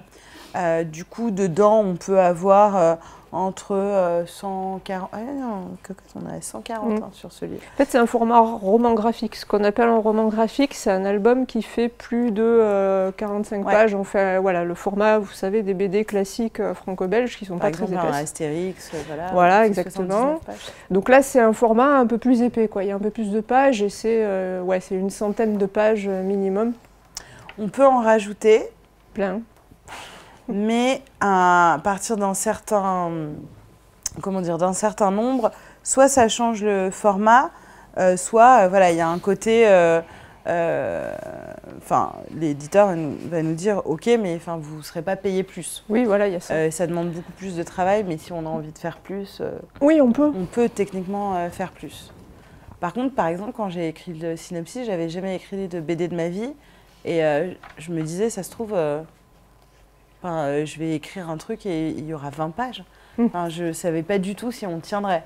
Et en fait, ça a tenu. Après, c'est vrai qu'il peut y avoir aussi des contraintes techniques liées aux techniques d'impression. Parce qu'en gros, voilà, pour faire vite, parce que même moi, je ne maîtrise pas trop le sujet. C'est en gros, quand on imprime un album, ça s'imprime 8 par 8 en fait. C'est 8 pages qui sortent. Voilà, c'est des lots de 8 pages à chaque fois. Donc du coup, il faut que ça soit un multiple de 8 si vous rajoutez ou si vous enlevez, faut que ça soit pair déjà, parce qu'il y a le principe des doubles pages, donc voilà, du coup on est un peu limité de ce côté-là aussi, quoi. Ça dépend. Ou il faut en rajouter franchement, ou alors il faut faire attention. Parfois on est un peu gourmand, on a envie, mais c'est pas nécessaire. Oui, dis-moi. Qui est-ce qui vous paye pour tout le travail que vous faites? Qui nous paye? Alors, donc... Tu vois, là, c'est Delcourt Mirage, donc c'est la maison d'édition qui nous paye. C'est-à-dire qu'à partir du moment où on envoie notre synopsis, si l'idée est validée, ils ont une enveloppe qu'ils partagent entre dessinateurs et scénaristes, et on est payé par eux, on reçoit une avance. Et si on vend beaucoup de BD, on a de l'argent en plus sous forme de droits, ce qu'on appelle des droits d'auteur, qui tombent tous les ans. Une fois par an, ils font le bilan de tout ce qu'on a vendu dans l'année. Et si on a vendu suffisamment, ils nous envoient un chèque. Quand on en a vendu plein, c'est un gros chèque. Quand on en a vendu peu, c'est rien. Ça passe toujours par l'éditeur, en fait. C'est pas les libraires qui vous payent, en fait. Non, c'est pas les libraires du tout. C'est l'éditeur. Et par contre, les libraires font le gros du travail pour nous. Parce que s'ils mettent notre travail en avant, on vend mieux. Si les gens en parlent sur les réseaux, etc., la BD est plus connue. Et voilà, mais on est payé par les éditeurs. Et on fait un métier où, si on ne travaille pas, on n'a pas de chômage. C'est intéressant de le dire quand même. C'est-à-dire qu'il y a zéro sécurité de l'emploi pour nous. Si j'arrête d'écrire, j'ai pas le droit au chômage. Parce que je ne cotise pas pour le chômage. Donc, c'est des métiers, vraiment, quand on vous dit de passion, il faut être sûr que ce soit votre métier. Parce qu'à un moment, si ça s'arrête, c'est compliqué. J'ai vu... Oui, dis-moi. Peut-être pour l'étape précédente, peut-être qu'elle s'appelle le chemin de fer. Ouais. Parce que toutes les planches correspondent à une gare et le terminus, la dernière planche. Ah bah oui, ouais. C'est une bonne idée.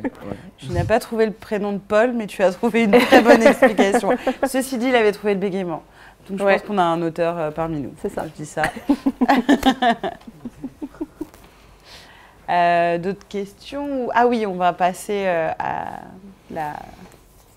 La couverture. Qui est hyper importante. Oui, qui est hyper importante et c'est une étape un peu complexe en fait. Alors, je voulais savoir, est-ce que vous achetez des livres?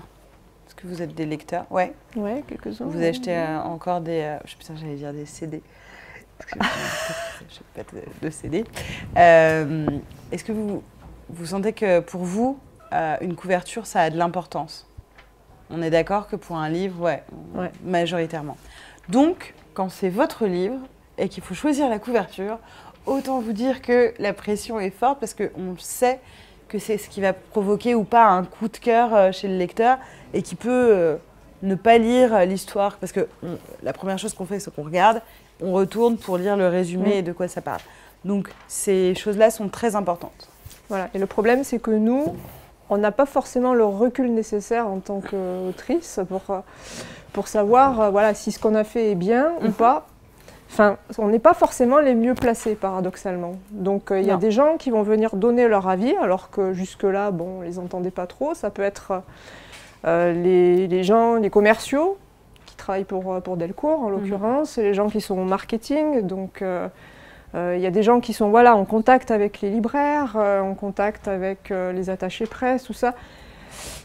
Donc, pour les commerciaux, par exemple, eux, ils ont une logique qui n'est pas du tout la nôtre, en fait. Voilà, ils vont vous dire, ah ben oui, non, mais là, il faut mettre plus de jaune parce que vraiment, ça va avoir un impact visuel dans les rayons, ça va se démarquer par rapport aux autres albums. La typo, il faut que ça soit plus grosse, il faut peut-être enlever tel élément parce que voilà, ça parasite l'ensemble. Donc c'est très compliqué parce qu'en fait, jusque-là, on travaillait à 3 ensemble avec l'éditrice et toutes les 2. Et puis là, tout d'un coup, il y a plein de gens qui viennent donner leur avis, quoi. D'où ils parlent. Bon. Mais c'est vrai que... Et c'est très compliqué de satisfaire tout le monde. Parce que tout d'un coup, il y a par exemple les commerciaux. Les commerciaux, dans une maison d'édition, c'est les personnes dont la mission, c'est d'aller voir les libraires pour leur parler de la BD, pour que les libraires en prennent et en parlent à leurs clients. Donc les commerciaux doivent convaincre, les commerciaux donc, des maisons d'édition doivent convaincre les libraires de mettre en avant cette BD, d'en commander beaucoup, etc. Donc les commerciaux connaissent très bien les goûts des libraires, etc. Et donc si vous n'êtes pas de l'avis du commercial, comme c'était notre cas ou pas, je ne sais plus, enfin je crois que comme c'était notre cas, c'est compliqué parce que lui, il a le savoir, ou elle d'ailleurs, en tout cas, eux, ils ont le savoir au niveau du marketing et de ce qui fonctionne ou pas. Et puis nous, on a envie de notre belle couverture comme on l'avait imaginé. Donc Carole a proposé plusieurs choses. Voilà. Donc dans un premier temps, on était parti... moi, j'avais récupéré une idée qu'on avait eue au tout début pour illustrer le dossier avec les recherches, les premières recherches. C'était la façade de l'immeuble. Parce qu'en fait, voilà, on avait envie d'avoir ce petit théâtre visuel-là, ça évoquait pas mal de choses, la façade de l'immeuble, tout se passe dans un immeuble, et puis on voit ce qui se passe à travers les fenêtres, donc voilà, ça évoque plein de choses, on aimait bien cette idée-là, sauf que, bon, on s'est dit, ouais, les personnages, ils sont un petit peu petits, on les voit pas bien, problème de lisibilité, donc du coup, je pars sur d'autres idées, je me dis, tiens, je vais réutiliser ce cœur, qu'on voit un peu partout dans l'album, qui est une sorte de symbole. Donc je fais des recherches dans cette direction-là, et puis on se dit oui, c'est joli et tout, graphiquement, ça colle, on dirait une vieille affiche d'époque. Mais bon, le cœur comme ça a un côté un peu boucher charcutier, quoi. Ouais, il y a un vrai côté... Donc je me dis, bon, c'est pas grave, je laisse l'idée de côté, je cherche autre chose. Donc des idées un peu plus attendues, on va dire, classiques. Je ne sais pas si vous avez vu à quoi ressemblent les couvertures des 3/4 des albums de BD qui évoquent la Seconde Guerre mondiale ou qui en parlent, mais à chaque fois, systématiquement, quasiment, vous avez une croix gammée qui apparaît quelque part. Donc, bon, inconscient collectif, je colle ma croix gammée, des choses qui évoquent, voilà... Et là, ça fait très comédie romantique, mais nazie, donc du coup, c'est problématique. la comédie romantique nazie, ça n'a pas été fait. Donc souvent, les premières idées qui viennent, hein, c'est pas forcément les meilleures en fait. Ouais. Parce que c'est des choses qui sont un peu automatiques en fait. Voilà, c'est les clichés en fait qui arrivent en premier. Mais ça permet d'expérimenter et de trouver des petites choses où tu te dis ah ça c'est pas mal, ça c'est pas mal. Donc ensuite, je me dis bah non, on va plutôt rechercher des choses autour du personnage principal. Donc on va axer sur Rose, surtout Rose. Je vais laisser tomber la croix gammée qu'on a encore là sur la gauche. Et puis quand même, on s'est dit mais cette histoire de façade d'immeuble, c'était intéressant. Ça serait pas mal de récupérer cette idée-là pour voir ce que ça donne avec le personnage de Rose, bim, en plein milieu. Elle, du coup, on la voit bien, comme ça. Donc, je fais un copier-coller de mes deux idées pour voir ce que ça donne. Là, j'assemble les deux, en fait. Et je me dis, bon, c'est pas mal, mais sans plus, quoi. Hein. C'est pas... Ouais, je dis c'est bien. Oui, mais... Et donc... là on commençait à s'approcher. Ouais, là, ça commence à devenir un peu plus intéressant, parce que là... On a déjà les prémices de ce que pourrait être une couverture presque définitive ou quasiment, quoi. C'est-à-dire que voilà, moi je positionne ma typo, je trouve un équivalent graphique pour le cœur, un peu plus symbolique, je m'éloigne un peu de ce que j'avais fait avant. Pour Rose, je me dis, il y avait trop d'informations sur l'image d'avant, donc pareil, comme pour la double page, je vais la simplifier, je vais juste faire une silhouette pour que le cœur ressorte bien. Je vais garder cette idée de façade derrière et puis je vais la simplifier un petit peu. Donc ça me donne des choses un peu plus intéressantes visuellement. Et puis on se rapproche de plus en plus. La quatrième de couverture. Donc la quatrième, c'est ça, c'est celle que vous avez au dos. Celle-là, on n'a pas trop cherché pour la trouver. Elle est venue assez rapidement en fait. Et puis je me suis dit non mais ça fonctionne bien sur la quatrième de couverture et je vais faire pareil sur la première en fait, comme ça les deux feront miroir et ça marchera quoi. Et en fait ça fonctionne, sauf que là, je sais pas ce que vous en pensez, mais nous on s'est dit il y a quand même beaucoup d'informations quoi. On a du mal à hiérarchiser, à lire vraiment ce qui se passe. Vous voyez, les personnages on les voit pas bien parce qu'il y a des traits qui passent par-dessus. Beaucoup de couleurs, donc on se dit ok, c'est une idée intéressante, mais on va simplifier un peu.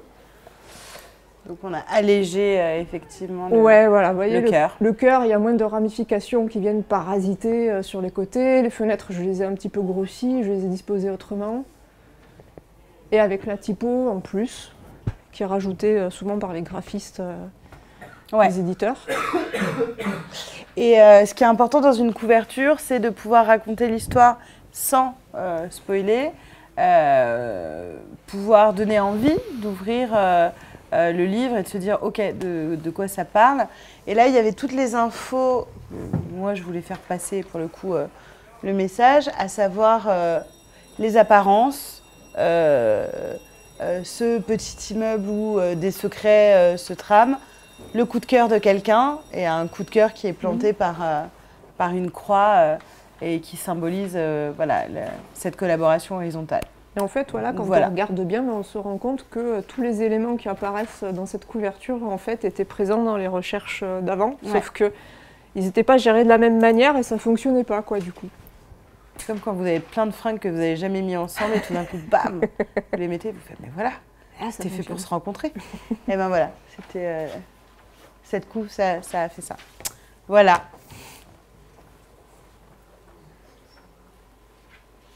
Est-ce que vous avez d'autres questions ou sur l'album C'est l'air. Là où les dernières questions, parce qu'on est arrivé à la fin du temps, mais si... Ça a sonné, c'est ça? 2 fois même. Ah ouais, t'as dit on a le temps. J'adore cet enfant. C'est vrai qu'on a le temps. Nous, on a le temps. Cool. Dis-moi. Pour ma part, je pense que c'est une très bonne chose. Enfin, si vous me permettez de donner mon avis. Absolument. Oui. Ton avis compte autant que celui de notre éditeur d'ailleurs. Surtout si tu commences en disant c'est une très bonne chose. Ouais. Oui, mais attention, ils disent toujours mais à un moment. C'est comme genre j'adore votre travail, mais. C'est ça. Non, il n'y a pas de mais cette fois. C'est une très bonne chose, la reproduction de vos idées précédentes sur la couverture finale. Ouais. Sur le fait, par exemple, du cœur enroulé de la médaille sur la première. c'est un peu l'amour confiné dans cette période de guerre, qui est représenté ici par la médaille Oui. Ouais. presque épinglée, brochée sur le cœur. Même le cœur. Oui. Qu'on ne peut pas défaire. Donc c'est ça, je trouve que c'est plus symbolique finalement sur la couverture finale. Oui, il y a plein de choses à dire sur cette couverture et c'est pour ça que nous, on s'est accroché à elle et tout le monde n'était pas d'accord avec cette couverture. Heureusement, la personne qui a le dernier mot, c'était donc le patron de la maison d'édition qui a adhéré et on était trop soulagés parce qu'on avait peur qu'on nous amène sur une couverture qui ne nous plairait pas. Donc c'est important, nous, tu vois, cette BD elle est sortie il y a 1 an et demi. Oui, c'est ça, il y a 1 an et demi. C'est important de pouvoir être là en face de vous et de l'assumer. On en a toutes fait des travaux, de trucs, de choses qui ne nous plaisent plus aujourd'hui et qu'on n'assume pas trop. Donc là, pour le coup, c'est hyper agréable d'avoir un travail dont on est fier encore quelques temps après. Donc, ça valait le coup de se battre, de dire non, ce sera ça et rien d'autre. Est-ce que vous avez d'autres questions? Oui. Pourquoi avez-vous voulu devenir animatrice? Animatrice? Par rapport à mes autres activités. Alors, je n'ai pas voulu devenir animatrice. Est-ce qu'on parle de radio, de quoi? Non, par rapport à la BD. Alors, animatrice, ça va être plus pour... Tu parles du dessin animé ou de... Non, oui. Oui, d'accord, parce que je suis aussi animatrice, c'est pour ça. Oui, c'est pour toi. Animatrice, ça peut être 2 métiers, en fait. Pourquoi je n'ai pas voulu continuer dans l'animation, c'est ça ta question? Ils payaient trop bien. J'étais trop bien payée. D'argent, beaucoup trop d'argent. Non, comme je te l'expliquais plus tard, avant, je commence à te fatiguer. En fait, ça me correspondait pas trop. L'animation, c'est un métier passionnant qui peut être vraiment très gratifiant, mais il faut savoir que voilà, c'est une industrie en fait. Donc, comme toutes les industries, c'est du travail à la chaîne. Donc vous êtes à un endroit de cette chaîne, vous avez un poste de technicien. Moi, j'étais technicienne en fait. J'étais pas auteur, parce qu'il y a des auteurs aussi dans le dessin animé. Mais moi, j'avais pas ce statut-là, quoi. Moi, j'étais technicienne, j'ai fait des effets spéciaux, j'ai fait un petit peu de design personnage, mais je n'étais pas à la création, quoi. Même quand je faisais du design de personnage, il fallait que je me réapproprie le design d'autres personnes qui avaient créé les personnages, en fait. Donc, je travaillais sur des univers qui n'étaient pas les miens, sur des histoires que je n'avais pas créées. Ça a un côté un peu frustrant, en fait. Donc du coup, voilà, j'ai fini par faire de la bande dessinée parce que je trouvais ça un peu plus fun, quoi. Un peu plus épanouissant, on va dire.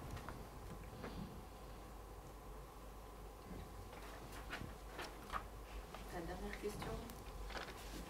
La dernière. Qui aura ce privilège?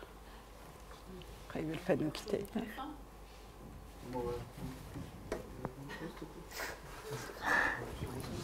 Est-ce que vous vouliez être dans le milieu du livre ou de l'écriture quand vous étiez petite? Oui. Je m'en suis rendu compte tard que c'était un désir qui est vraiment que j'ai eu très tôt. C'est juste que j'ai toujours écrit. Je pense que peut-être c'est le cas de personnes ici. J'écrivais un journal intime, comme tous les adolescentes énervées du monde. Surtout que nous, il n'y avait pas de Facebook et tout ça pour lâcher ses humeurs. Ouais, et heureusement, parce que si à l'époque j'avais lâché sur Facebook les trucs que j'ai lâchés dans mon journal intime, je peux te dire. Ouais. Donc, comme il n'y avait pas ce moyen de partager nos humeurs, etc., puis il y a les blogs aujourd'hui, donc on écrivait, on avait plus l'habitude du journal intime et j'adorais écrire, ça m'apaisait, etc. Et du coup, ça a été hyper intéressant parce que pendant mes études, du coup, je devais faire des dissertes, etc. je me suis rendu compte, parce que après je me dirigeais vers le journalisme, que j'avais pas envie de relater des faits réels. J'avais envie d'inventer des histoires. Et du coup, ce qui est drôle, c'est que mes parents m'ont raconté que depuis en fait, toute petite, j'inventais des histoires. Donc j'avais beaucoup d'imagination. Et donc ça, c'est depuis toujours écrire, ça a été hyper important. Toi, dessiner? Moi, je dessinais dans des cahiers. Quand j'étais petite, mes parents, ils en avaient un peu marre d'acheter des feuilles volantes, et du coup, ils ont fini par m'acheter des cahiers brouillons et que je remplissais comme ça. Et voilà, comme j'étais une enfant plutôt timide, plutôt réservée, je me suis rendu compte que ça permettait d'attirer l'attention un peu sur moi, sur ce que je faisais. Donc c'était sympa, surtout durant l'adolescence, quoi. Ça m'a permis de me faire pas mal de potes. C'est un truc de rockstar quand tu dessines bien. Un peu, hein, y a un comme peu, faire de la guitare, ça t'as toujours plus d'amis. Je vais vous montrer un truc, vite fait, à ce propos, que j'ai pas fait d'ailleurs, chose que j'ai pas faite avec les autres classes. Alors attendez. Un truc qui est assez intéressant. Tac, tac, tac, tac, tac, oui. Du coup, vous loupez un cours là ou non? On va faire une petite devinette. Vous allez me dire... Cherche longtemps, ils ont le temps. Ouais. Quel âge a la personne qui a fait ce dessin? À votre avis? Ouais, il y a un indice. Mais vous savez pas... Il y a un indice, mais alors je suis débile parce que je ne vois pas où je suis fatiguée. Ah oui, 1992.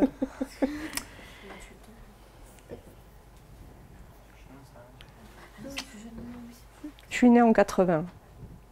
Calcul mental. Ça va, je pense qu'ils peuvent le faire. Faites-moi plaisir, vous pouvez le faire.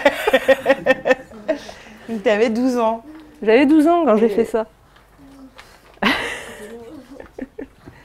Du coup, qu'est-ce que t'en penses, toi? Qu'est-ce que j'en pense? C'est catastrophique. Moi, j'ai un regard un peu tendre par rapport à ça. Tu vois, je me dis, mais ouais, c'est mignon, tu vois. Et si je vous montre un dessin que j'ai fait peut-être plus tard, alors attendez, pas celui-là, pas celui-là, pas celui-là, celui-là, par exemple. Voilà, 13. Là, je suis en 4e quand je fais ça. Donc, vous avez vu la différence entre la 6e et la 4e? Ouais. Il y a une petite différence de niveau, en 2 ans. Hein. Donc à côté, ça c'était des cahiers de poésie que le prof nous demandait d'illustrer. Donc moi je prenais mon pied, à chaque fois j'étais super contente. J'ai dessiné ça en 93, c'est cool. Parce qu'on a le même âge. Donc, en 1993, oui. Et à côté je faisais que dessiner en fait, je faisais que ça, quoi, sur les petits cahiers chez moi. Donc en fait, voilà, un peu de temps, vous pouvez progresser. De manière assez folle, quoi. Ça vaut pour l'écriture aussi. Pour ouais. Il faut s'entraîner tout le temps. Quelle que soit d'ailleurs votre passion, c'est toujours bien de pratiquer, de s'améliorer. Oui, il y a des personnes qui naissent avec un certain talent pour le dessin, mais je pense que ça peut s'apprendre effectivement. La passion, c'est d'aimer dessiner, c'est pas de savoir dessiner, je pense. Oui, c'est ça. Et puis en plus, ça n'en finit pas. C'est-à-dire que même une fois que vous êtes adulte, moi je suis persuadée que dans 10 ans, je ne dessinerai plus de la même manière qu'aujourd'hui, quoi. Et on n'en finit pas d'apprendre. Et j'aimais pas particulièrement lire au lycée et j'étais pas une championne d'orthographe. Donc ça fait rire mes parents que j'ai pu être autrice après et scénariste. Mais moi, ce qui me plaisait, encore une fois, c'était d'inventer des histoires et de les écrire. Et après, il y a des gens pour nous corriger. C'est super. C'est super d'avoir des correcteurs. Mais quoi qu'il en soit, tout est accessible si vous avez vraiment envie de le faire. C'est qu'une question d'envie. Et vous avez beaucoup de chance parce que vous êtes au tout début. Donc, il ne faut rien vous interdire, en fait. Un grand choix devant vous. Vous avez des envies déjà, des idées de ce que vous avez envie de faire? Et après, je te donne la parole. Des choses qui vous semblent impossibles, en tout cas? Moi, le métier de la bande dessinée, ça me paraissait inaccessible quand j'avais votre âge. Je me disais, mais non, tu vois, je ne m'y suis même pas intéressée, je n'ai même pas cherché dans les fiches d'orientation, le lycée. Tout de Ah bah, suite, ouais. je me suis dit non, je vais Ouais, faire t'as un raison. métier qui va me permettre de manger, qui va rassurer tout le monde dans ma famille, voilà quoi. Ouais, c'était pareil pour télé, cinéma. Je pensais Ouais. jamais bosser pour la télé ou le ciné parce que ça semble trop loin et on se dit que par où commencer. Ouais, c'est ça. Tu te dis, ah, j'habite fait, pas Paris. Enfin, toi, t'habitais ouais, voilà. Paris, mais moi, j'habitais pas Paris. Donc, les métiers de l'animation, je savais que ça se passait à Paris. Donc, ouais, il y a des...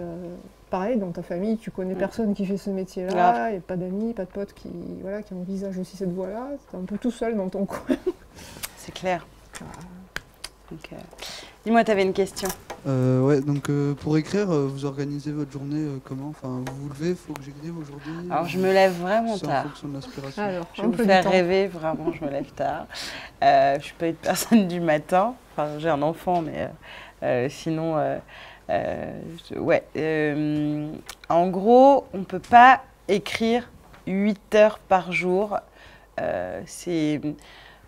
comme je ne sais pas si tu arrives à dessiner pendant 8 heures d'affilée. Non, c'est pas possible. Mais la plupart des gens créatifs que vous croiserez, on ne peut pas faire ça sur toute une journée parce que notre imagination et le cerveau, de disponibilité du cerveau, à un moment, tu fais plus rien. Enfin, moi, j'ai déjà relu des phrases que j'avais écrites complètement épuisées. On dirait les confessions de quelqu'un d'ivre. Tu te dis, mais qu'est-ce que je raconte? Ça ne veut rien dire. Il y a eu un point, il y a 15 lignes. Tu te dis, ok, cette phrase est vraiment très, très longue.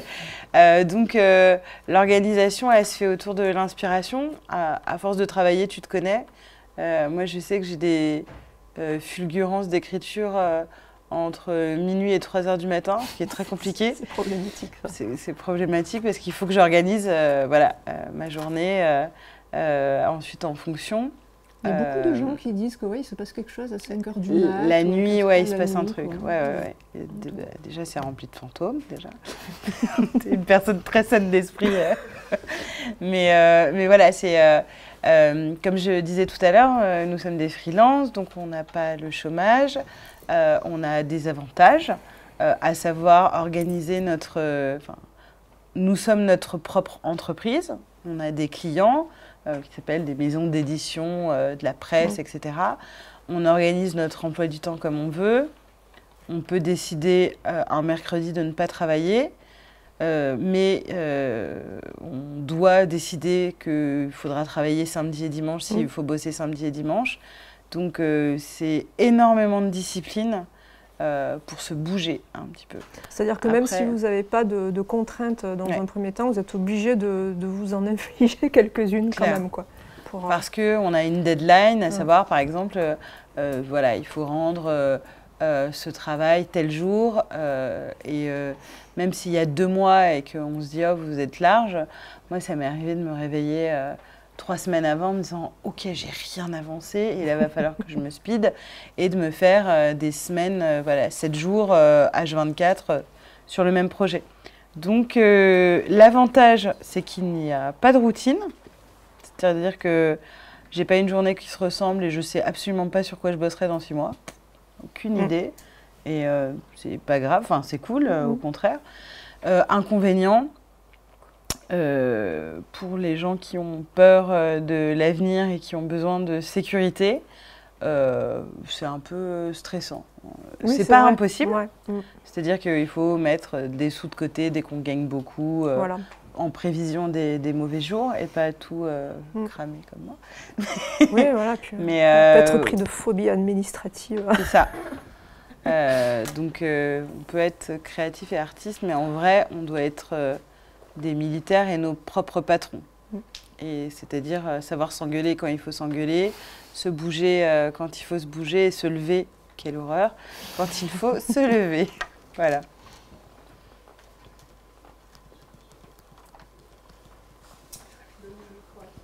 En fait, ils sont énormes après, donc ils essayent de... C'est ça. Ouais, c'est vrai qu'ils se motivent. Trouvez vite des questions si vous voulez rester avec nous. Quel a été votre personnage préféré, lequel vous avez aimé le plus développer? On va vous retourner la question. Cool. Et pourquoi? D'accord. Alors réfléchissez parce que vraiment on va vous demander vos personnages préférés.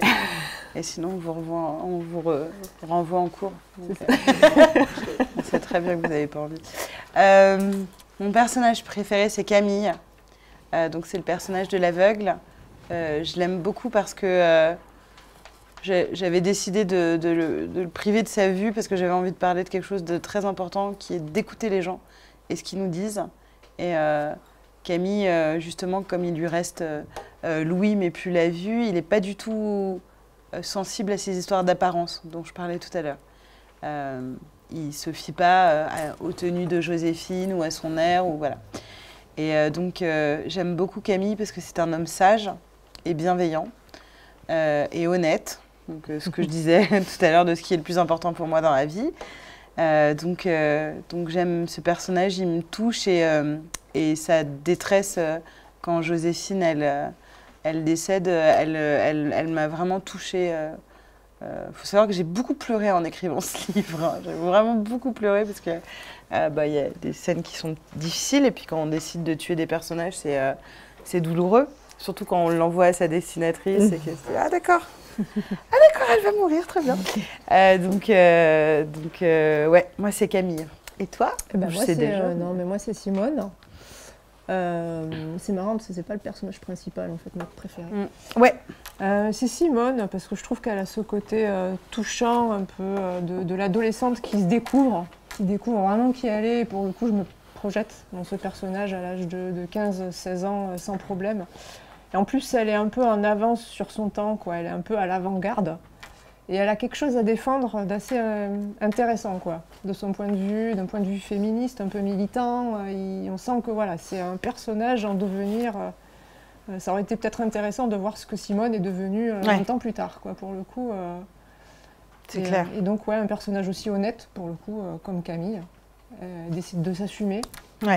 D'assumer ce qu'elle ressent, sa sexualité, quitte à voilà, s'en prendre plein la tête. Et à son époque, c'est quand même sacré. Déjà qu'aujourd'hui, voilà, une gamine de 15 ans qui va assumer son homosexualité, c'est compliqué. Ouais. Alors imaginez en 1942. Assumer ses sentiments pour tout le monde, c'est un peu compliqué. Ouais, c'est clair, donc, c'est évident. En plus, quand on parle d'homosexualité, c'est encore plus compliqué. Quand on parle du contexte des années 40, c'est clair. Encore un palier, quoi. Et toi, t'avais un personnage préféré ou pas?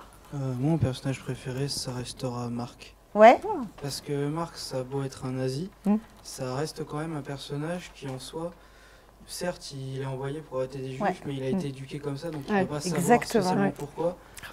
Mais il a une relation amoureuse avec une Française, donc même s'il est du camp adverse, pour lui, ça reste des hommes quand même. Et même si français ou allemand, pour lui, il n'y a pas d'inégalité. Ça reste la même chose. Ça me fait très plaisir vraiment pour le coup de t'entendre dire ça parce que c'est exactement ce que je souhaitais qu'il puisse se dire à l'issue de ce livre. De dire quand on est conditionné, si par exemple toute votre enfance et toute... voilà, au hasard, si on vous a éduqué à, je sais pas, avoir peur des étrangers toute votre enfance et toute votre adolescence, je ne peux pas vous blâmer aujourd'hui d'être dans cette peur-là. Par contre, quand on évolue, quand on s'affranchit de son éducation, qu'on lit, qu'on se renseigne, qu'on parle avec les gens, qu'on regarde des films, qu'on s'interroge et qu'on décide de se construire ses propres opinions, on peut remettre en question notre éducation, comme au cours de la conversation entre Rose et Marc, où elle dit que finalement, les femmes, elle trouve, enfin voilà, elle a intégré le fait qu'elle croit que les femmes sont moins fortes que les hommes, et il lui dit tu vaux 1000 hommes. C'est de se dire que on peut avoir été conditionné, c'est pas une excuse pour ne pas changer. Et c'est ce que font tous les personnages. C'est-à-dire que voilà, on a éduqué Simone à être une jeune fille qui doit aimer les garçons et qui va devoir se marier. Et elle, à un moment, elle dit « Bah non, en fait, j'aime les femmes et voilà, c'est comme ça. » Et donc, du coup, ça interroge sur la question du conditionnement. Tout ce que vous allez entendre dans votre vie, ce que vont vous dire vos professeurs, ce que vont vous dire vos parents, ce que même moi, ce que je suis en train de vous dire, vous avez le droit de le remettre en question et de réfléchir par vous-même, avec vos propres idées, à se dire « je ne suis pas d'accord avec ça, ça je suis OK, etc. Donc on peut avoir été conditionné pendant 15-16 ans, justement comme Marc dans la haine des Juifs, comme Rose dans la haine des Allemands, et un jour remettre en question ce conditionnement pour se dire « Attendez, je vais essayer de réfléchir par moi-même, maintenant que je suis un adulte et que j'ai un cerveau bien construit, et de réfléchir en fonction de ses valeurs. » Et de se dire bah, « Moi, j'ai pas envie de rejeter telle personne. » Voilà. Donc, est-ce qu'il y en a d'autres qui aiment bien Camille ou Marc ou peut-être quelqu'un? Parce que André, on ne nous le dit pas souvent, mais c'est vrai que j'aime bien la concierge, moi. Parce qu'elle retourne complètement sa veste à partir du moment où elle découvre qu'elle peut aider Henriette. Et elle est chouette. Je trouve qu'humainement, elle est cool. Est-ce que vous avez d'autres choses à dire? Pitié. Ah oui, toi. Ou alors vous nous dites quels sont vos personnages préférés. Voilà.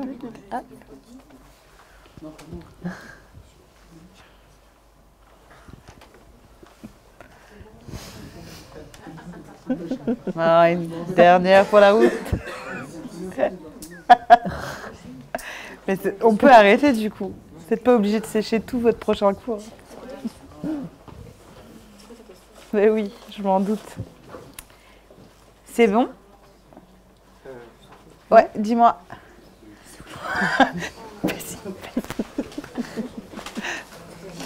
Juste pour savoir, quand vous envoyez votre projet pour votre livre, tout ça, à une maison d'édition, elle va pas juger sur le sujet?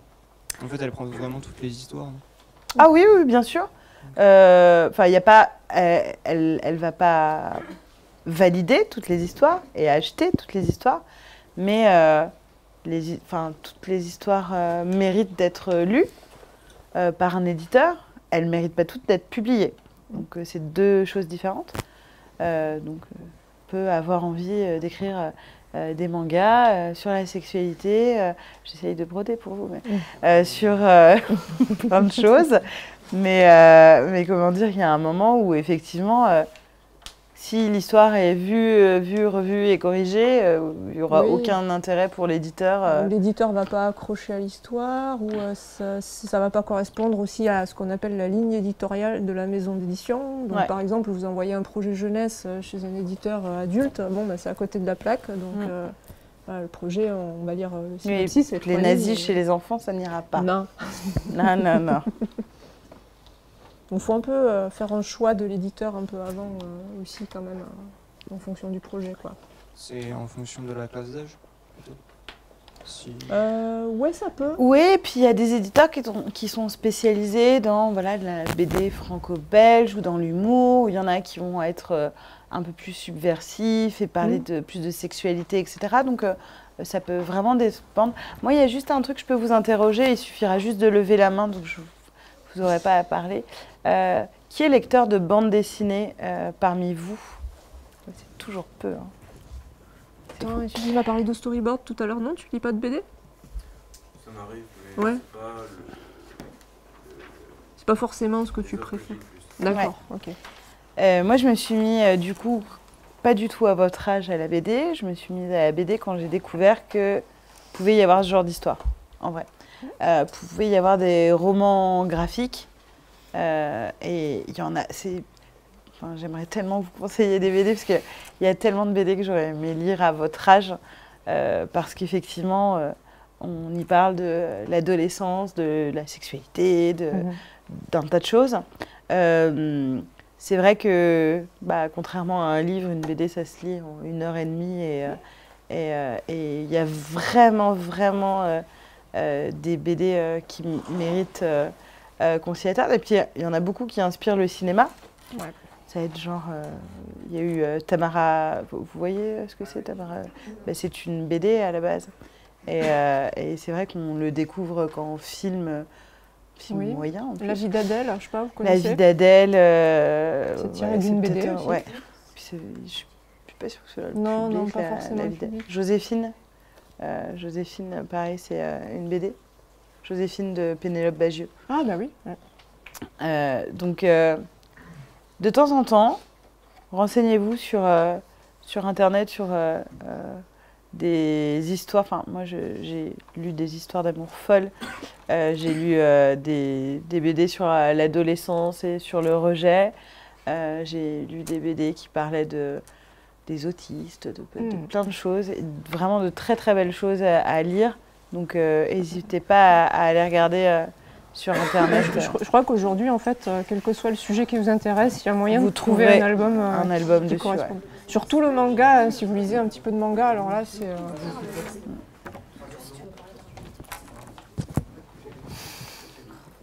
Oui? Non, bah, c'est bon.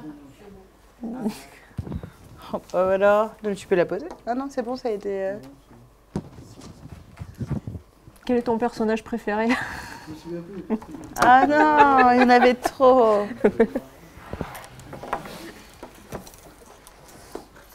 Bon, bah, on a été... Ah. Mais non. Encore des questions, madame? Oui, il y a peut-être des questions. C'est vraiment une question essentielle. Une ou deux. Sur la BD, vous êtes obligé.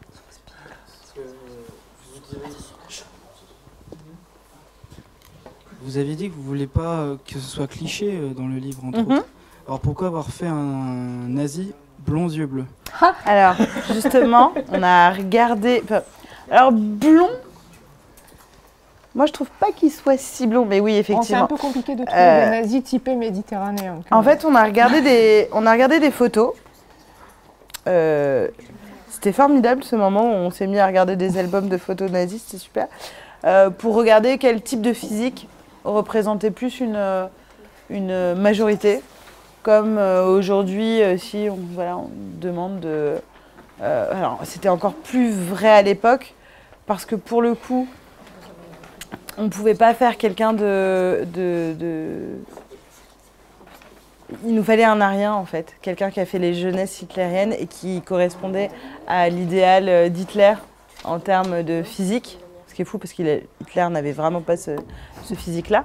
Mais effectivement, sur les photos qu'on avait, on avait tellement de soldats blonds aux yeux clairs, élancés, super musclés, parce qu'ils faisaient énormément de sport pendant les jeunesses hitlériennes, ils étaient formés. Donc, voilà, c'est comme de faire une Suédoise blonde, c'est que là-bas c'est une majorité. Donc on a pu choisir, là il est moins question de clichés que de travailler sur une représentation physique majoritaire. Ouais, ou donc, voilà. cohérente, disons. Et cohérente avec le thème. Plutôt réaliste. Quitte après... Oui, pardon. On a Marc dans la salle? C'est-à-dire? Ah oui. C'est toi? Oh là là. Alors c'est fou parce que vraiment tu t'es décalée, je me suis dit mais ça alors? Mais oui, effectivement. C'est fou. Est-ce qu'on a une rose? Tu vas jouer le personnage du coup? Parce que vous allez faire une pièce? Une petite vidéo sur... Oh, super. Vous nous envoyez, hein. Je veux trop voir. Qui va être Rose? Ouais, j'ai le droit d'auteur aussi. Et Rose, ce sera qui? Ils ont choisi, en fait, c'est une interview, ils ont choisi des personnages.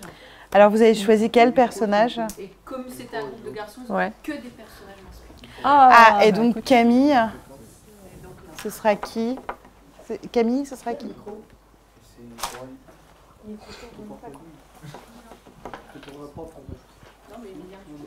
Non, le deuxième personnage, ce sera Léon. Ah oui, ce sera Léon, évidemment. Léon. Non, mais à chaque fois que j'écrivais pour Léon, je me fermais comme ça. Quel vilain personnage. Mais lui, qui symbolise le patriarcat. Pour le coup, ouais, s'il y a un personnage physiquement qui est un peu cliché, c'est Léon, quoi. Léon est vraiment... Puis même, globalement... Stature de méchant. C'est celui qu'on n'a pas fait évoluer en termes d'apparence, c'est-à-dire que parfois les apparences, elles sont justes.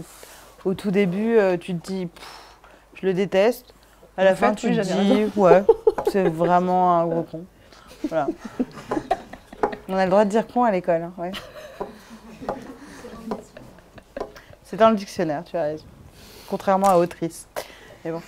Merci à vous. Merci beaucoup. À vous.